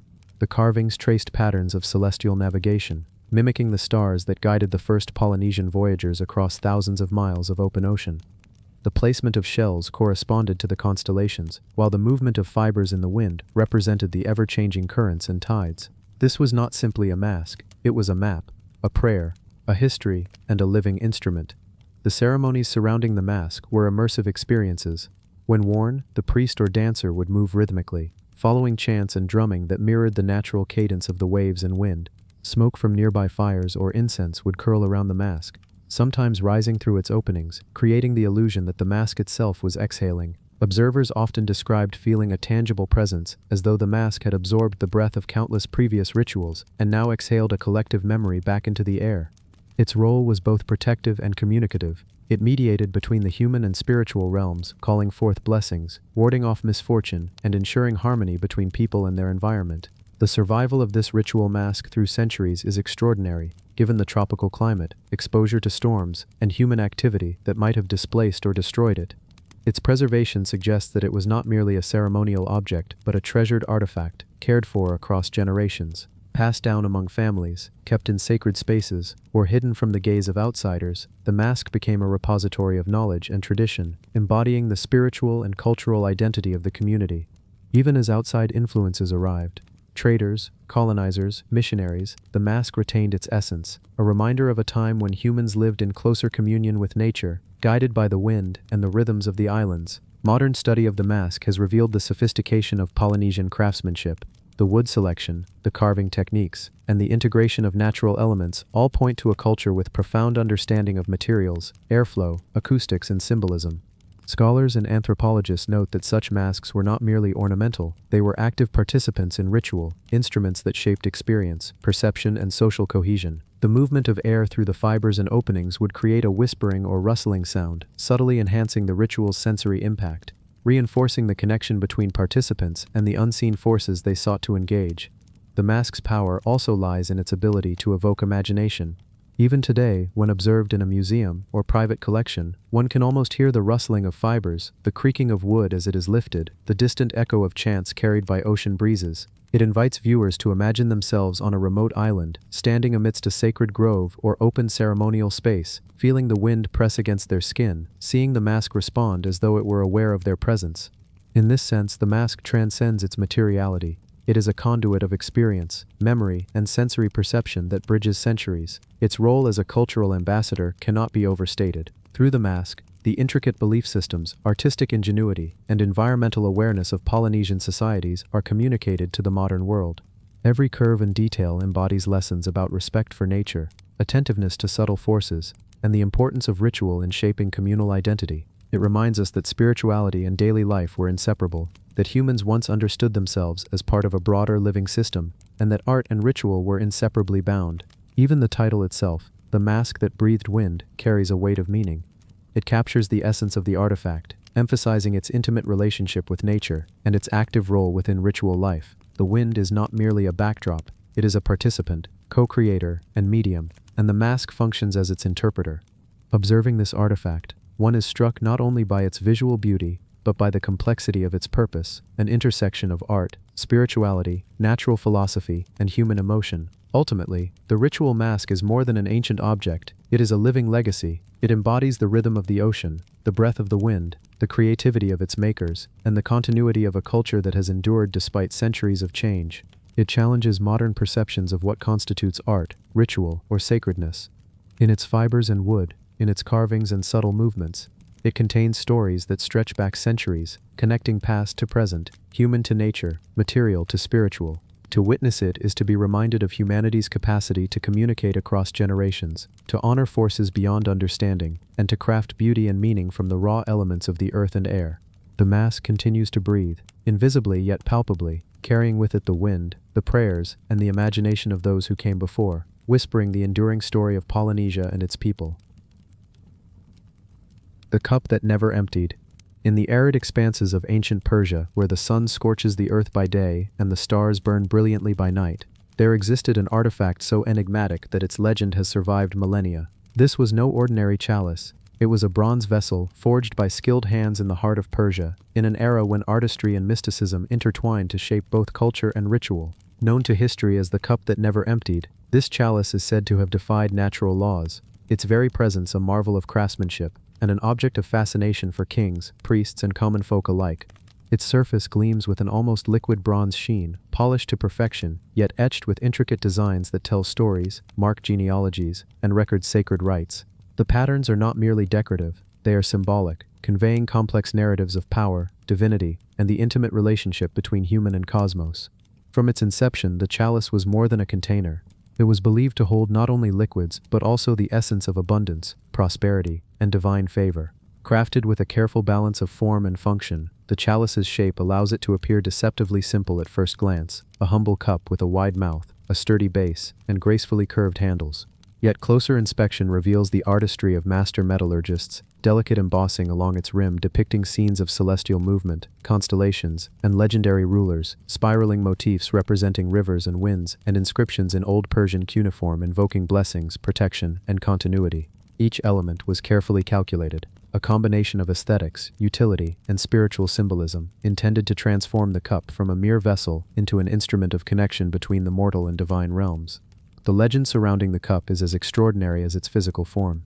Stories tell of a chalice that, when filled with wine or water during ritual ceremonies, would never truly empty, no matter how many times it was poured or shared. Kings who possessed it were thought to enjoy unending abundance, their feasts uninterrupted by scarcity. Priests claimed that it could purify liquids placed within it, converting them into elixirs of wisdom or visions, enhancing both clarity of mind and spiritual perception. Travelers who gazed upon it spoke of subtle movements of the liquid within, as if guided by invisible hands, shifting in response to unspoken prayers or desires, never spilling, never diminishing. This phenomenon transformed the chalice into an object of awe, a focal point of ceremonies, and a symbol of divine providence. Its historical role in Persian rituals cannot be overstated. During grand festivals and temple ceremonies, the chalice would be carried in processions, often surrounded by incense, chanting, and music. Priests and nobles would gather around it, placing offerings of wine, water, or sacred oils, believing that each pour renewed the spiritual energy of the land and reinforced the harmony between humans and their gods. The chalice functioned as both a tool and a talisman. It mediated relationships, cemented allegiances, and even influenced decisions in the courts of kings. To drink from it was not merely to satisfy thirst but to participate in a sacred act, a ritual that transcended the mundane and invited communion with the divine. The chalice's construction further deepens its mystique. The alloy of bronze used was meticulously chosen for its resonance, strength, and aesthetic qualities. The exact methods of forging remain partially unknown, with scholars suggesting techniques lost to time, perhaps involving repeated heating and cooling cycles, rhythmic hammering in accordance with celestial alignments, or secret rituals intended to imbue the vessel with lasting energy. The cup's interior was polished to a reflective finish, almost mirror-like, allowing the drinker to see both themselves and the surrounding environment, an artistic choice thought to remind humans of their place within a larger cosmic order. This reflective surface may also have contributed to tales of the cup never emptying, as the liquid's play of light and reflection could create illusions of fullness, emphasizing the symbolic rather than literal nature of its power. Over the centuries, the chalice passed through the hands of emperors, priests, and adventurers. Each owner added to its legend, inscribing additional symbols or wrapping it in protective cloths, fearing that outsiders might misuse its supposed powers. Historical records mention its presence at royal feasts, diplomatic exchanges, and sacred rituals, though the precise details are often shrouded in myth. The cup became a silent witness to history, the rise and fall of dynasties, the ebb and flow of empires, the whispers of courtly intrigue, and the devotion of countless ritual participants. Despite the passage of time, the chalice's aura remained intact, its surface still shimmering, its story still compelling. The symbolism of the chalice extends beyond its immediate historical and ceremonial context. It embodies the human desire for abundance, continuity, and connection with forces greater than ourselves. It reflects the intricate relationship between utility and spirituality, demonstrating that an object of daily life, a cup, can be transformed into a vessel of cultural memory, moral instruction, and cosmic contemplation. To study it is to peer into the mindsets of ancient civilizations, to understand how humans interpreted scarcity, generosity, divinity, and social cohesion. It reminds us that in every curve, etching, and reflection lies intentionality, and that objects can be both practical and profoundly metaphysical at once.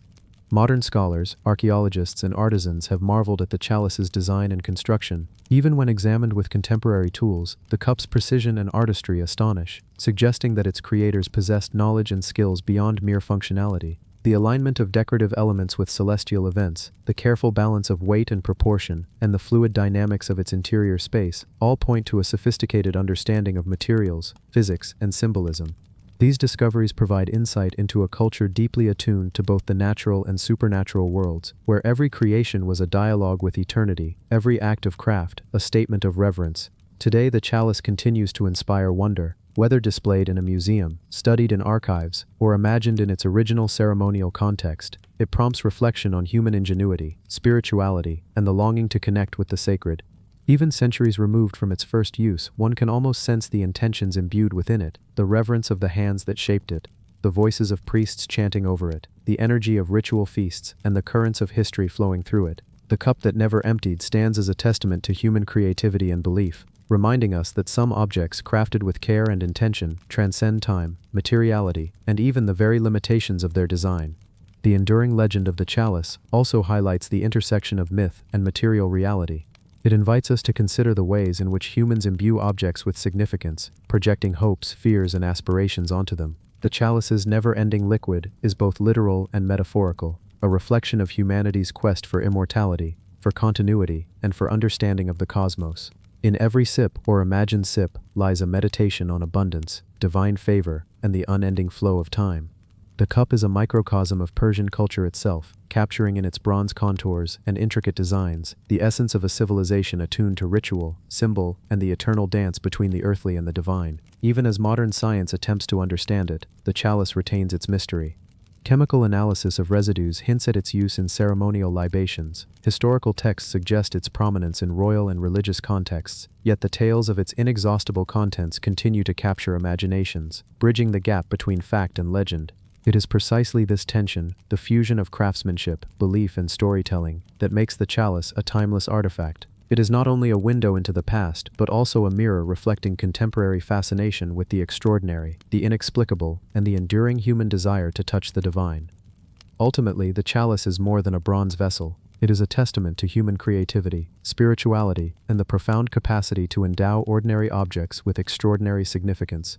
Its story spans centuries, connecting artisans, rulers, priests, and believers across generations. It embodies the eternal quest for abundance, the yearning for connection with the divine, and the artistry that can transform the mundane into the sublime. In its metallic curves, in its carvings and inscriptions, in the myths that surround it, the cup that never emptied continues to hold, within its seemingly infinite depths, the history, imagination, and spiritual devotion of Persia, a legacy that, like its liquid, flows endlessly through time. The book that couldn't burn. In the hushed halls of medieval France, where candlelight flickered across stone walls, and the scent of parchment mingled with incense, There existed a manuscript so extraordinary that it seemed to defy the very elements, a relic whose survival through centuries of conflict, fire, and decay has baffled scholars, historians, and mystics alike, known as the Book That Couldn't Burn. This illuminated manuscript is not merely a collection of written words and ornate drawings, it is a testament to human devotion, artistry, and the indomitable spirit of knowledge. Its pages, delicately crafted from vellum, are imbued with luminous pigments that seem to glow faintly, even in the dimmest light, telling stories not only through language, but through the interplay of color, shadow, and sacred geometry. Every letter, every margin, every illustration is the result of meticulous labor, with scribes dedicating years, sometimes decades, to ensure that the manuscript transcended mere text and became a living work of art. The manuscript is believed to have originated in a monastery in northern France, during a period when illuminated texts were not only instruments of religious devotion, but also symbols of prestige, intellect, and divine favor. Its creation required a combination of rare materials, painstaking craftsmanship, and profound spiritual intention. The vellum itself, sourced from carefully prepared calfskin, is remarkably resilient, providing a canvas for the intricate illustrations that cover nearly every surface. Gold leaf, applied with almost surgical precision, creates halos around saints, frames celestial diagrams, and highlights the ornate capitals that begin each chapter. The inks, derived from plants, minerals, and occasionally precious metals, have endured centuries of exposure to light, air, and handling, maintaining their vibrancy in a way that seems almost supernatural. Scholars continue to marvel at how the manuscript has avoided the decay, water damage, and flame that claimed so many of its contemporaries. Legends surrounding the manuscript are as mesmerizing as its craftsmanship. Monks and nobles alike whispered of the book's peculiar ability to resist fire. Several historical accounts mention attempts to destroy it during periods of conflict and upheaval, cloisters that were burned in wars, inquisitions that sought to confiscate and obliterate its contents, even accidental blazes that consumed entire libraries. Yet, the manuscript survived each incident intact, its pages unscathed, its inks unblemished. To contemporaries, this was no mere coincidence. It was believed that the book contained divine protection, that the prayers and invocations embedded in its margins imbued it with a sacred resilience. Some even claimed that the manuscript's very words held power, capable of repelling harm and preserving knowledge against all odds. Its contents are equally compelling. The manuscript contains a combination of sacred texts, philosophical reflections, and richly illustrated allegories. Saints, angels, and mythical creatures fill the pages, often intertwined with botanical and astronomical diagrams that reveal the medieval mind's intricate understanding of the natural and celestial worlds. Each page invites contemplation, revealing layers of meaning to the attentive reader. Beyond its religious and intellectual significance, the manuscript serves as a bridge between art and mysticism, demonstrating how visual expression can elevate the written word, imbuing it with energy that seems almost palpable. Scholars have noted subtle anomalies within the manuscript, faint shimmering patterns that shift when viewed from different angles, tiny inscriptions hidden within the folds of the illustrations, and diagrams that correspond to constellations and seasonal cycles, suggesting that the book was also a guide to observing the heavens, connecting earthly devotion with celestial order. The manuscript's endurance through centuries of upheaval, including wars, revolutions, and periods of iconoclasm, has only deepened its mystique.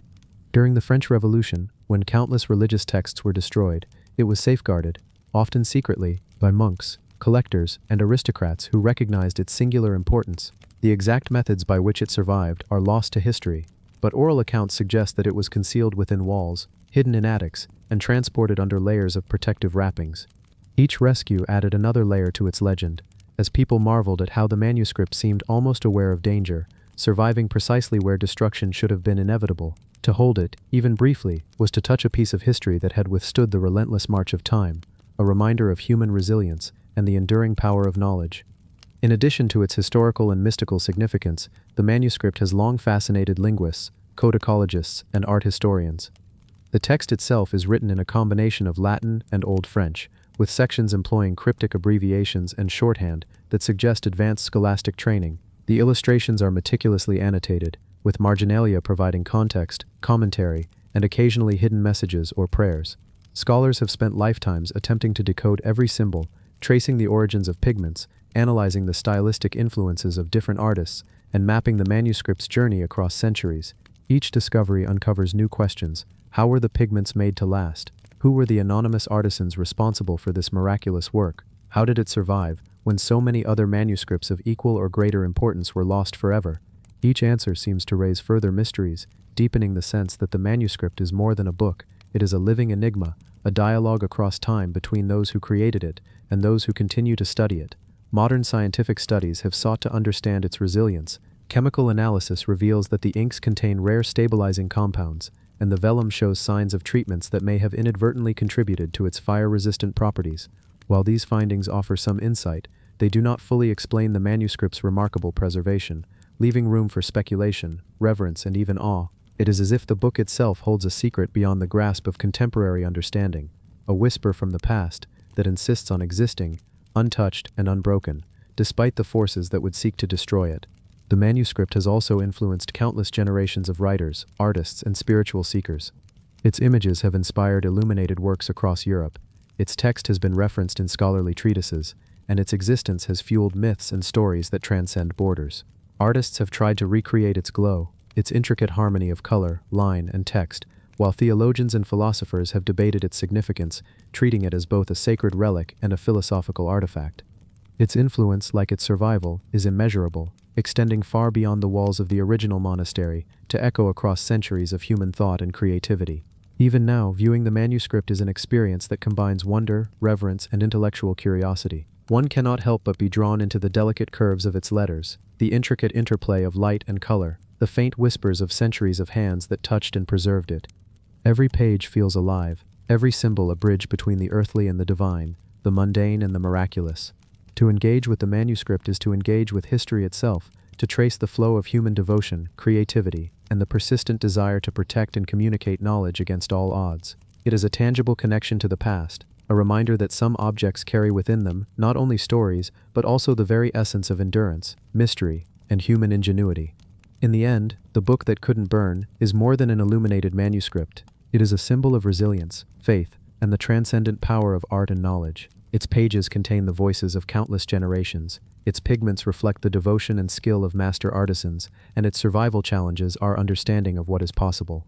It invites us to reflect on the fragility and strength of culture, the interplay of human intention and the mysteries of time, and the eternal pursuit of meaning. To gaze upon it is to glimpse the miraculous, to recognize that in the delicate, glowing pages of this extraordinary book, history itself whispers, reminding us that some treasures are too enduring, too profound, to ever be consumed by flame, neglect, or forgetfulness. The Sword That Drank Light.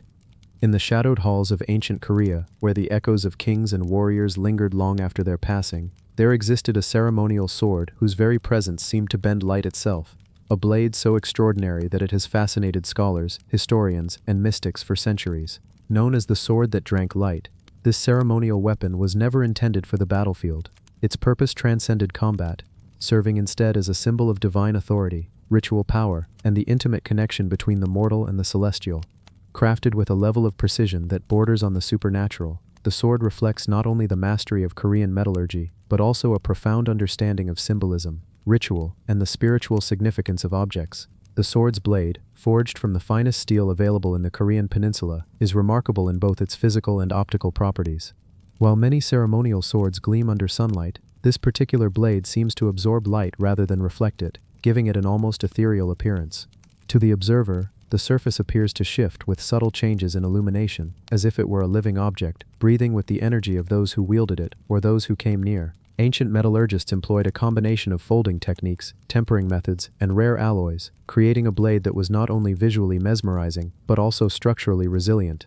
The metallurgical knowledge required to produce such a sword suggests collaboration among the most skilled artisans of the era, individuals whose expertise was passed down through generations in secretive workshops protected by royal decree. Legends surrounding the sword are as captivating as its craftsmanship.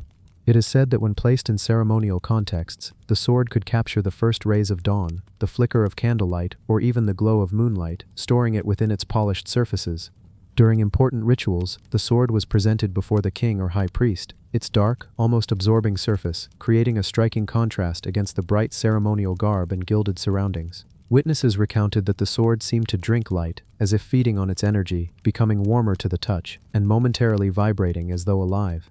These accounts, preserved in both oral histories and royal records, suggest that the sword was more than a mere tool. It was a conduit for spiritual energy, a focal point for ritualistic power, and a tangible emblem of the union between the earthly realm and the divine. The hilt and guard of the sword are equally elaborate, adorned with motifs drawn from Korean cosmology and mythology.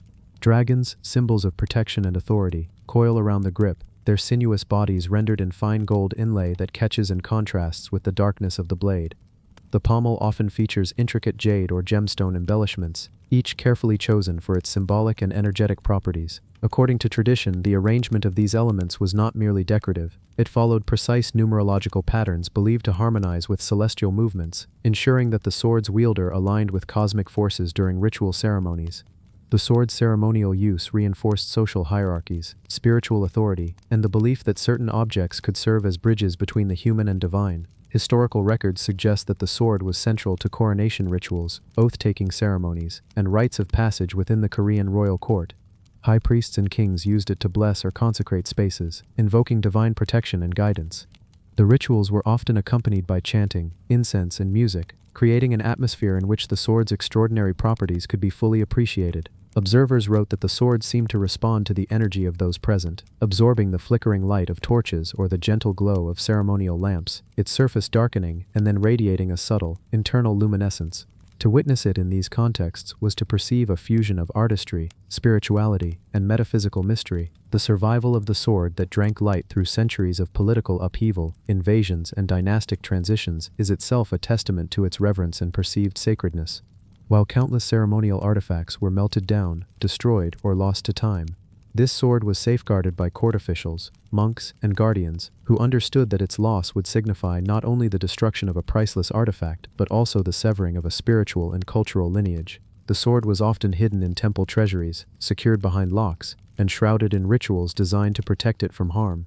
Despite these measures, accounts suggest that the sword's power was so palpable that it drew attention wherever it was displayed, leaving even those who sought to destroy it awestruck and hesitant. Modern metallurgists and historians have examined the sword to understand its extraordinary light-absorbing properties. Advanced imaging techniques reveal a complex microstructure within the steel, where repeated folding, differential tempering, and surface treatments produce a surface that interacts with light in unexpected ways. While science can explain some of these physical characteristics, it cannot fully account for the legends of the sword feeding on light, or the intense emotional and spiritual reactions of those who encountered it. The combination of empirical analysis and historical accounts ensures that the sword remains both a subject of rigorous study and a source of enduring wonder. The sword's influence extends beyond the ceremonial. It inspired artistic and literary traditions, appearing in manuscripts, paintings, and poetry that celebrate its mystique. Poets wrote of its dark gleam and otherworldly presence, while painters sought to capture the interplay of light and shadow that seemed to emanate from its blade. Scholars argue that the sword represents a unique fusion of technological mastery, ritual significance, and cultural symbolism, a tangible artifact that communicates layers of meaning beyond words alone. Perhaps most striking is the sense that the sword itself is a repository of history. It embodies the intentions, fears, and hopes of the people who created it, and the generations who safeguarded it. Every fold in the steel, every carved motif, and every gemstone inlay is a record of human ingenuity and devotion. To touch the sword, even symbolically, is to connect with centuries of ritual practice, to feel the weight of culture, spirituality, and authority that it has carried through the ages. Even today, the sword that drank light continues to fascinate collectors, historians, and spiritual seekers. Its aura, both literal and metaphorical, draws attention to the interplay between material mastery and intangible belief. It reminds us that objects can be more than their physical form. They can serve as vessels for human aspiration, symbols of continuity, and touchstones for the mystical. This sword, dark yet radiant, ceremonial yet alive in legend, stands as a testament to the profound capabilities of human creativity and the enduring power of ritual. Through its artistry, history, and enduring legends, the sword that drank light speaks to anyone who encounters it, offering a connection to a time when craftsmanship, spirituality, and symbolism were inseparable. It challenges our understanding of what is possible in metallurgy, what objects can signify, and how deeply humans have sought to bridge the gap between the mundane and the divine. This ceremonial blade, absorbed in darkness yet radiant with unseen light, is not merely an artifact, it is a living testament to the brilliance, devotion, and mystery of ancient Korea, a relic whose story continues to captivate and inspire even as centuries pass. The guardians that never blinked. Long ago, nestled among the quiet courtyards of Shinto shrines and Buddhist temples, there stood pairs of statues that seemed almost alive, statues whose gaze could pierce through centuries. These were the komainu, the lion dogs of Japan, and though their bodies were carved from stone, their presence was anything but inanimate. They were guardians, watchers, sentinels, who had stood at the threshold of sacred spaces for generations, unyielding to the passage of time, to the touch of weather, and to the curiosity of those who passed by. Their mouths were often caught mid-sound, one open as if in the act of warning, the other closed as if in contemplation, an eternal yin and yang of vigilance and calm. The origins of these guardians were shrouded in mystery, yet whispers of their story reached across the seas from ancient China and Korea, where similar creatures once protected palaces and temples.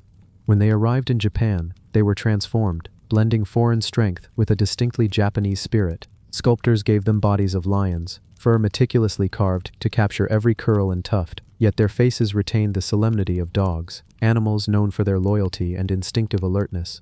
There was an intelligence in their eyes, not merely a reflection of the artist's skill, but something more profound, as though these statues were imbued with a silent understanding of the worlds both seen and unseen.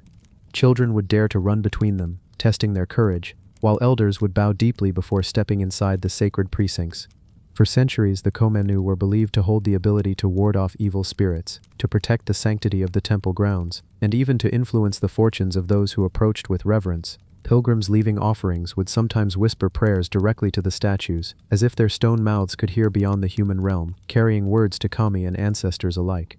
The craftsmanship of the komainu was remarkable, yet subtle, almost deceptive in its simplicity. Stone, heavy and unyielding, became soft and alive in the hands of master sculptors. Muscles appeared to flex under imagined weight, tails curled with a naturalistic elegance, and the stance of each creature suggested motion frozen in time, ready to leap, to roar, to defend. And yet, for all their imposing presence, there was a serenity to them. A quiet dignity that spoke of patience, endurance, and a watchfulness that never wavered, even when centuries passed and the world around them changed. During the Edo period, these guardians became a symbol not only of protection, but of continuity, linking generations of temple visitors through the silent strength of stone. They were strategically placed, usually flanking the entrance, so that anyone entering the sacred space would first pass the gaze of the lion dogs. Superstitions grew around their placement, one mouth open to scare away demons, the other closed to keep the good spirits in, a delicate balance of cosmic order carved in granite or bronze. Shrines across Japan, from the smallest local sanctuary to the grandest complexes, displayed these guardians, each pair unique, each reflecting the character and vision of its creator. The stories of the komainu extended beyond the temples. Folktales whispered that some lion dogs could move when the temple was under threat, that at night they might patrol the grounds, invisible to human eyes. There were legends of farmers who credited the komainu with protecting their villages from disease and disaster, of travelers who felt inexplicably safe after passing beneath their watchful gaze. The aura of these statues was such that even modern visitors, unfamiliar with the ancient beliefs, often paused to feel the weight of history in their presence, to imagine the centuries of prayers, footsteps, and whispered hopes that had passed under their watch. Each pair of komainu had its own story. Some were simple and austere, rough-hewn from local stone, weathered and chipped, yet commanding respect through sheer presence. Others were elaborate, gilded, painted, or adorned with symbolic motifs representing strength, courage, and devotion. Some even bore inscriptions, prayers carved into the base of their pedestals, connecting the guardians directly to those who built them and those who sought protection beneath their gaze. It was not merely art, nor merely decoration. It was a living testament to human faith and the desire to safeguard what is sacred. Over centuries, countless eyes had looked upon these guardians. Samurai, priests, villagers, and children had all interacted with them in some way. During festivals, incense smoke would curl around their feet, prayers would echo across their stone bodies, and seasonal ceremonies would find them silently observing, eternal witnesses to the rituals of a living culture. Even when earthquakes shook the land, or wars threatened the peace, the lion dogs remained steadfast. Some bore cracks and chips from conflict, others were moved from their original locations, yet the aura of vigilance never diminished. The komainu also reflected Japan's connection to the natural and spiritual worlds. Positioned at entrances, they marked thresholds, not just of temples, but of the human and the divine, the seen and the unseen. They were boundary keepers, reminding those who crossed beneath their gaze that the space ahead was different, sacred, and deserving of respect. In some regions, their design evolved, incorporating local artistic elements and integrating with the unique aesthetic of each shrine or temple complex. Yet across all these variations, the essence of the guardians remained consistent, alert, unwavering, and eternal. In modern times, komainu continue to inspire reverence and wonder. Tourists snap photographs, children play in their shadows, and historians study their design, origins, and symbolism. Yet even amid cameras and guidebooks there remains a sense of mystery, as though the statues themselves hold memories of centuries past that no human could fully grasp. To stand before them is to feel a quiet, persistent power, a reminder that history is not only recorded in books or chronicles, but also in stone, in the silent gaze of those who have stood watch long before we arrived. Ultimately, the komainu are more than guardians, they are storytellers. They speak of devotion, artistry, belief, and the timeless human desire to protect what is precious. Each paw, each curl of fur, each carefully carved expression tells a story, bridging the gap between mortal lives and the eternal. Their watch has never ended, their silence never broken, and their eyes, forever fixed upon the threshold, continue to remind all who enter of the sacredness of the space beyond. In their presence, one cannot help but reflect on the continuity of human faith, the resilience of artistry, and the enduring mystery of guardians who never blink, never rest, and never cease to hold their silent, unyielding vigil. The crown that turned to dust. Long before the modern cities of China stretched across the land, before the bustling markets and intricate palaces of later dynasties, there existed a crown unlike any other, a burial crown, crafted with the utmost care for a ruler long gone, yet destined to tell stories across millennia. It was fashioned of delicate gold, so thin it seemed as though a mere breath could crumble it, adorned with precious stones that glimmered faintly even after centuries underground. Archaeologists would later marvel at its fragility, a crown so light, yet imbued with the authority and reverence of a sovereign, whose presence it had once symbolized. The burial crown was not merely an object of decoration, it was a conduit, a vessel for both status and spirit. In ancient Chinese belief, the crown was designed to accompany the ruler into the afterlife, guiding them through unseen realms and signaling their power to the spirits that watched beyond the mortal world. Every curve, every carefully placed gemstone, and every etched symbol told a story of the ruler's reign, of victories celebrated and challenges endured, of devotion both human and divine. Yet time, as it inevitably does, had begun its quiet, inexorable work. Buried beneath layers of earth and stone for centuries, the crown had faced a slow and silent decay. Gold, though resistant, had thinned to near fragility. Jade and pearls dulled, their lustrous sheen absorbed by the soil that had enveloped them. When the crown was finally unearthed, it was as if history itself exhaled, releasing centuries of forgotten air, along with the faint, lingering scent of earth. Scholars and explorers, upon seeing the crown, spoke in hushed tones, almost reverently, aware that they were in the presence of a relic whose voice had long been silent, yet whose presence remained profoundly commanding. The craftsmanship of the burial crown was meticulous. Tiny golden plates were linked with invisible hinges, forming an intricate lattice that could both adorn and protect. The stones were set with such precision that the slightest movement seemed impossible. Yet time had proved otherwise, leaving gaps and fractures that whispered of centuries spent in silent darkness. Despite its deterioration, the aura of the crown endured. It was as though the ruler's essence still lingered, suspended between the delicate metal and the faint glimmer of the jewels, reminding all who beheld it of the impermanence of life and the enduring nature of power, even after death. Every detail of the crown carried meaning. The center often held a symbol of the sun, or celestial body, representing divine favor and the ruler's connection to heavenly forces. Surrounding stones symbolized earthly realms, loyalty, and the prosperity of the kingdom. Yet as the crown slowly turned to dust, these symbols became fragments of a story, a puzzle for historians and archaeologists to reconstruct. Each speck of gold, each flake of stone, was a whisper from the past, a testament to the painstaking artistry and spiritual depth of its creators. Legends surrounded the crown long before its discovery. Locals in the area where it was eventually unearthed spoke of a tomb that was cursed, of spirits that wandered restlessly, and of treasures that were never meant to be disturbed. These stories, passed down through generations, may have exaggerated or romanticized the crown's powers, yet they also reflected a profound respect for what had been left behind. The crown was not just gold and jewels, it was the embodiment of authority, ritual, and the intimate link between mortal rulers and the eternal forces they sought to appease. When scholars began to study the crown, they were struck not only by its artistic mastery but also by its symbolic resonance. In the way the gold had dulled, the way tiny fractures traced paths across the surface, there was a story of impermanence, of the fleeting nature of human power, and yet also of continuity. The crown had survived centuries underground, surviving floods, earthquakes, and human interference. Its slow transformation into dust was not destruction but a passage, a reminder that even the greatest symbols of power must eventually return to the earth from which they came. The burial crown also revealed much about the rituals surrounding death in ancient China. Kings and nobles were often buried with treasures, objects meant to serve them in the afterlife, to honor their achievements and to signify their status to both the living and the divine. Among these, the crown was paramount. Placed atop the head of the deceased, it signaled authority, wisdom, and an eternal connection to celestial forces. It was more than an ornament. It was a key, a symbol, and a sacred object all at once. As centuries passed, soil and time conspired to erode its splendor. Yet the crown's essence, the story it carried, and the reverence it commanded, remained intact, waiting for the moment when it would once again meet human eyes. As excavators carefully lifted the crown from its tomb, a sense of awe pervaded the air. The fragile metal threatened to crumble at the slightest touch, yet the crown remained largely intact, a testament to ancient ingenuity and the respect with which it had been buried. Each jewel reflected the dim light of lanterns, echoing centuries of sunlight that had long since passed through the soil. Researchers handled it with reverence, aware that they were engaging not only with a historical artifact but with a relic that carried centuries of belief, ritual, and human devotion. Over time, scientific analysis revealed even more about the crown. Metallurgists studied the composition of the gold, marveling at techniques that allowed for both malleability and durability. Gemologists examined the stones, tracing their origins to distant quarries, revealing trade routes and networks of ancient commerce. Every discovery added depth to the story, showing how the crown was not just a personal adornment, but a nexus of culture, religion, and artistry, a silent witness to a civilization that had shaped the world in ways both subtle and profound. Yet despite these revelations, the crown's essence remained shrouded in mystery.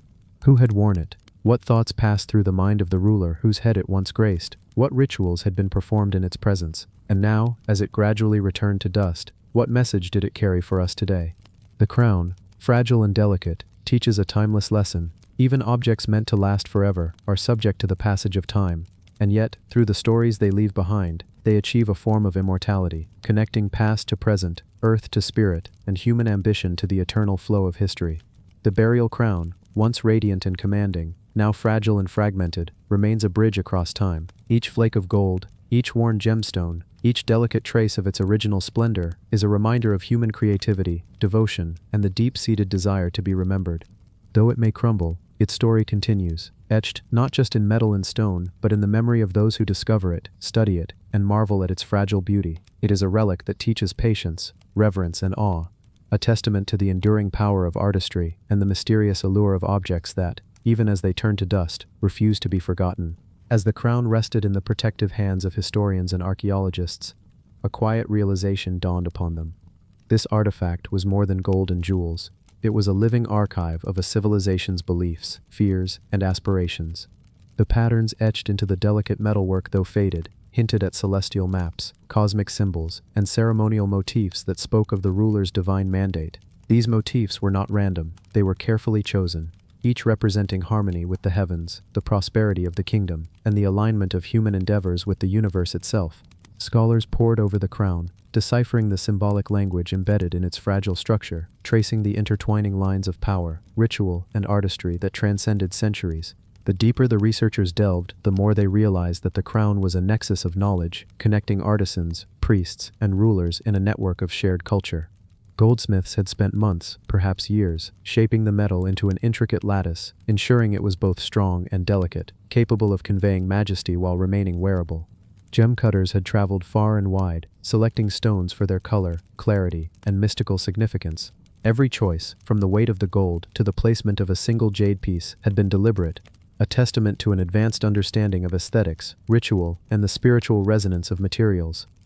Time had altered the crown's physical form, but not its power to inspire. As it was studied, photographed, and catalogued, the crown seemed almost alive, whispering stories of a ruler who had once walked among humans, yet was now intertwined with eternity. Historians began to connect this burial crown with other finds from nearby tombs, tracing patterns in burial practices, hierarchies, and the symbolic use of gold and gemstones. Each discovery revealed a society deeply conscious of mortality, yet striving for immortality through ritual, art, and memory. Yet even with careful excavation, there were mysteries that defied explanation. Some sections of the crown bore signs of repairs, subtle reinforcements invisible to the naked eye, suggesting that it had been restored during the ruler's lifetime, or perhaps even after burial, a practice thought impossible in its time. Were these restorations symbolic, intended to renew the ruler's spiritual potency, or practical, ensuring that the crown would survive long enough to accompany the sovereign into the afterlife? The crown's silent testimony left more questions than answers, yet each question added to its enigmatic allure. The crown also provided a window into the broader society that had created it. Its design reflected hierarchies, religious beliefs, and trade networks. The gold, sourced from distant mines, suggested far-reaching economic connections. The gemstones, each chosen for symbolic meaning, pointed to shared cultural narratives that transcended geography. Through the crown one could glimpse the lives of those who crafted it, those who adorned it, and those who revered it in ceremonies of power and death. It was a mirror of a civilization, condensed into a fragile, luminous artifact, suspended between history and legend.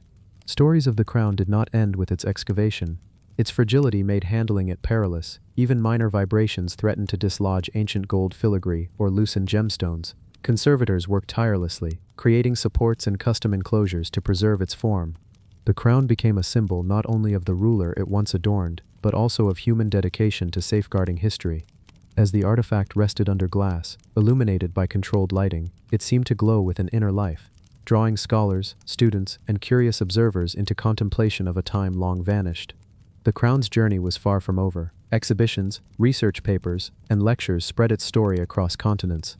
Audiences marveled at the intricate designs, pondering the rituals that gave birth to such an object. Writers imagined the ruler who had worn it, envisioning ceremonies of coronation, processions, and rites performed under the watchful eyes of priests.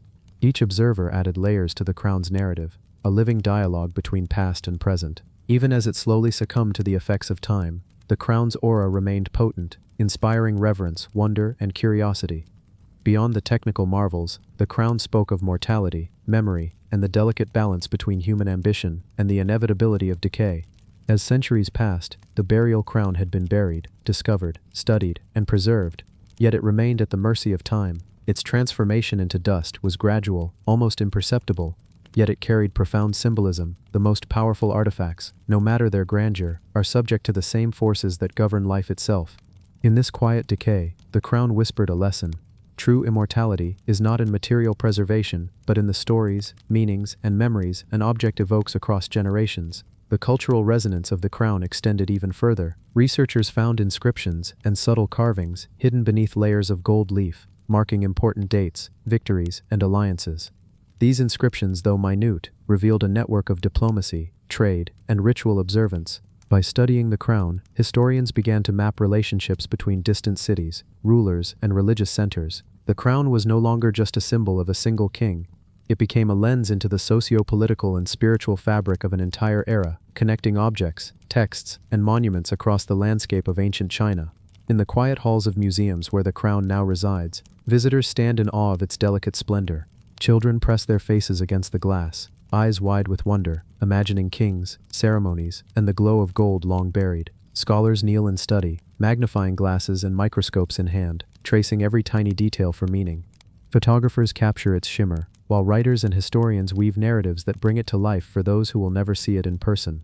The crown's story transcends the physical. It lives in minds and hearts, inspiring reflection on artistry, devotion, and the fragile beauty of human achievement. Ultimately, the burial crown serves as a timeless reminder that history is not static. Objects, even when fragile and ancient, carry stories that evolve as new generations discover, interpret, and cherish them. Though the crown continues to crumble, its essence persists, reaching across time to touch anyone who encounters it. It reminds us that beauty, power, and meaning are not confined to the present, but are threads woven through centuries, connecting human experience in ways both visible and invisible. The crown, delicate yet enduring, fragile yet resonant, stands as a bridge between the past and the present.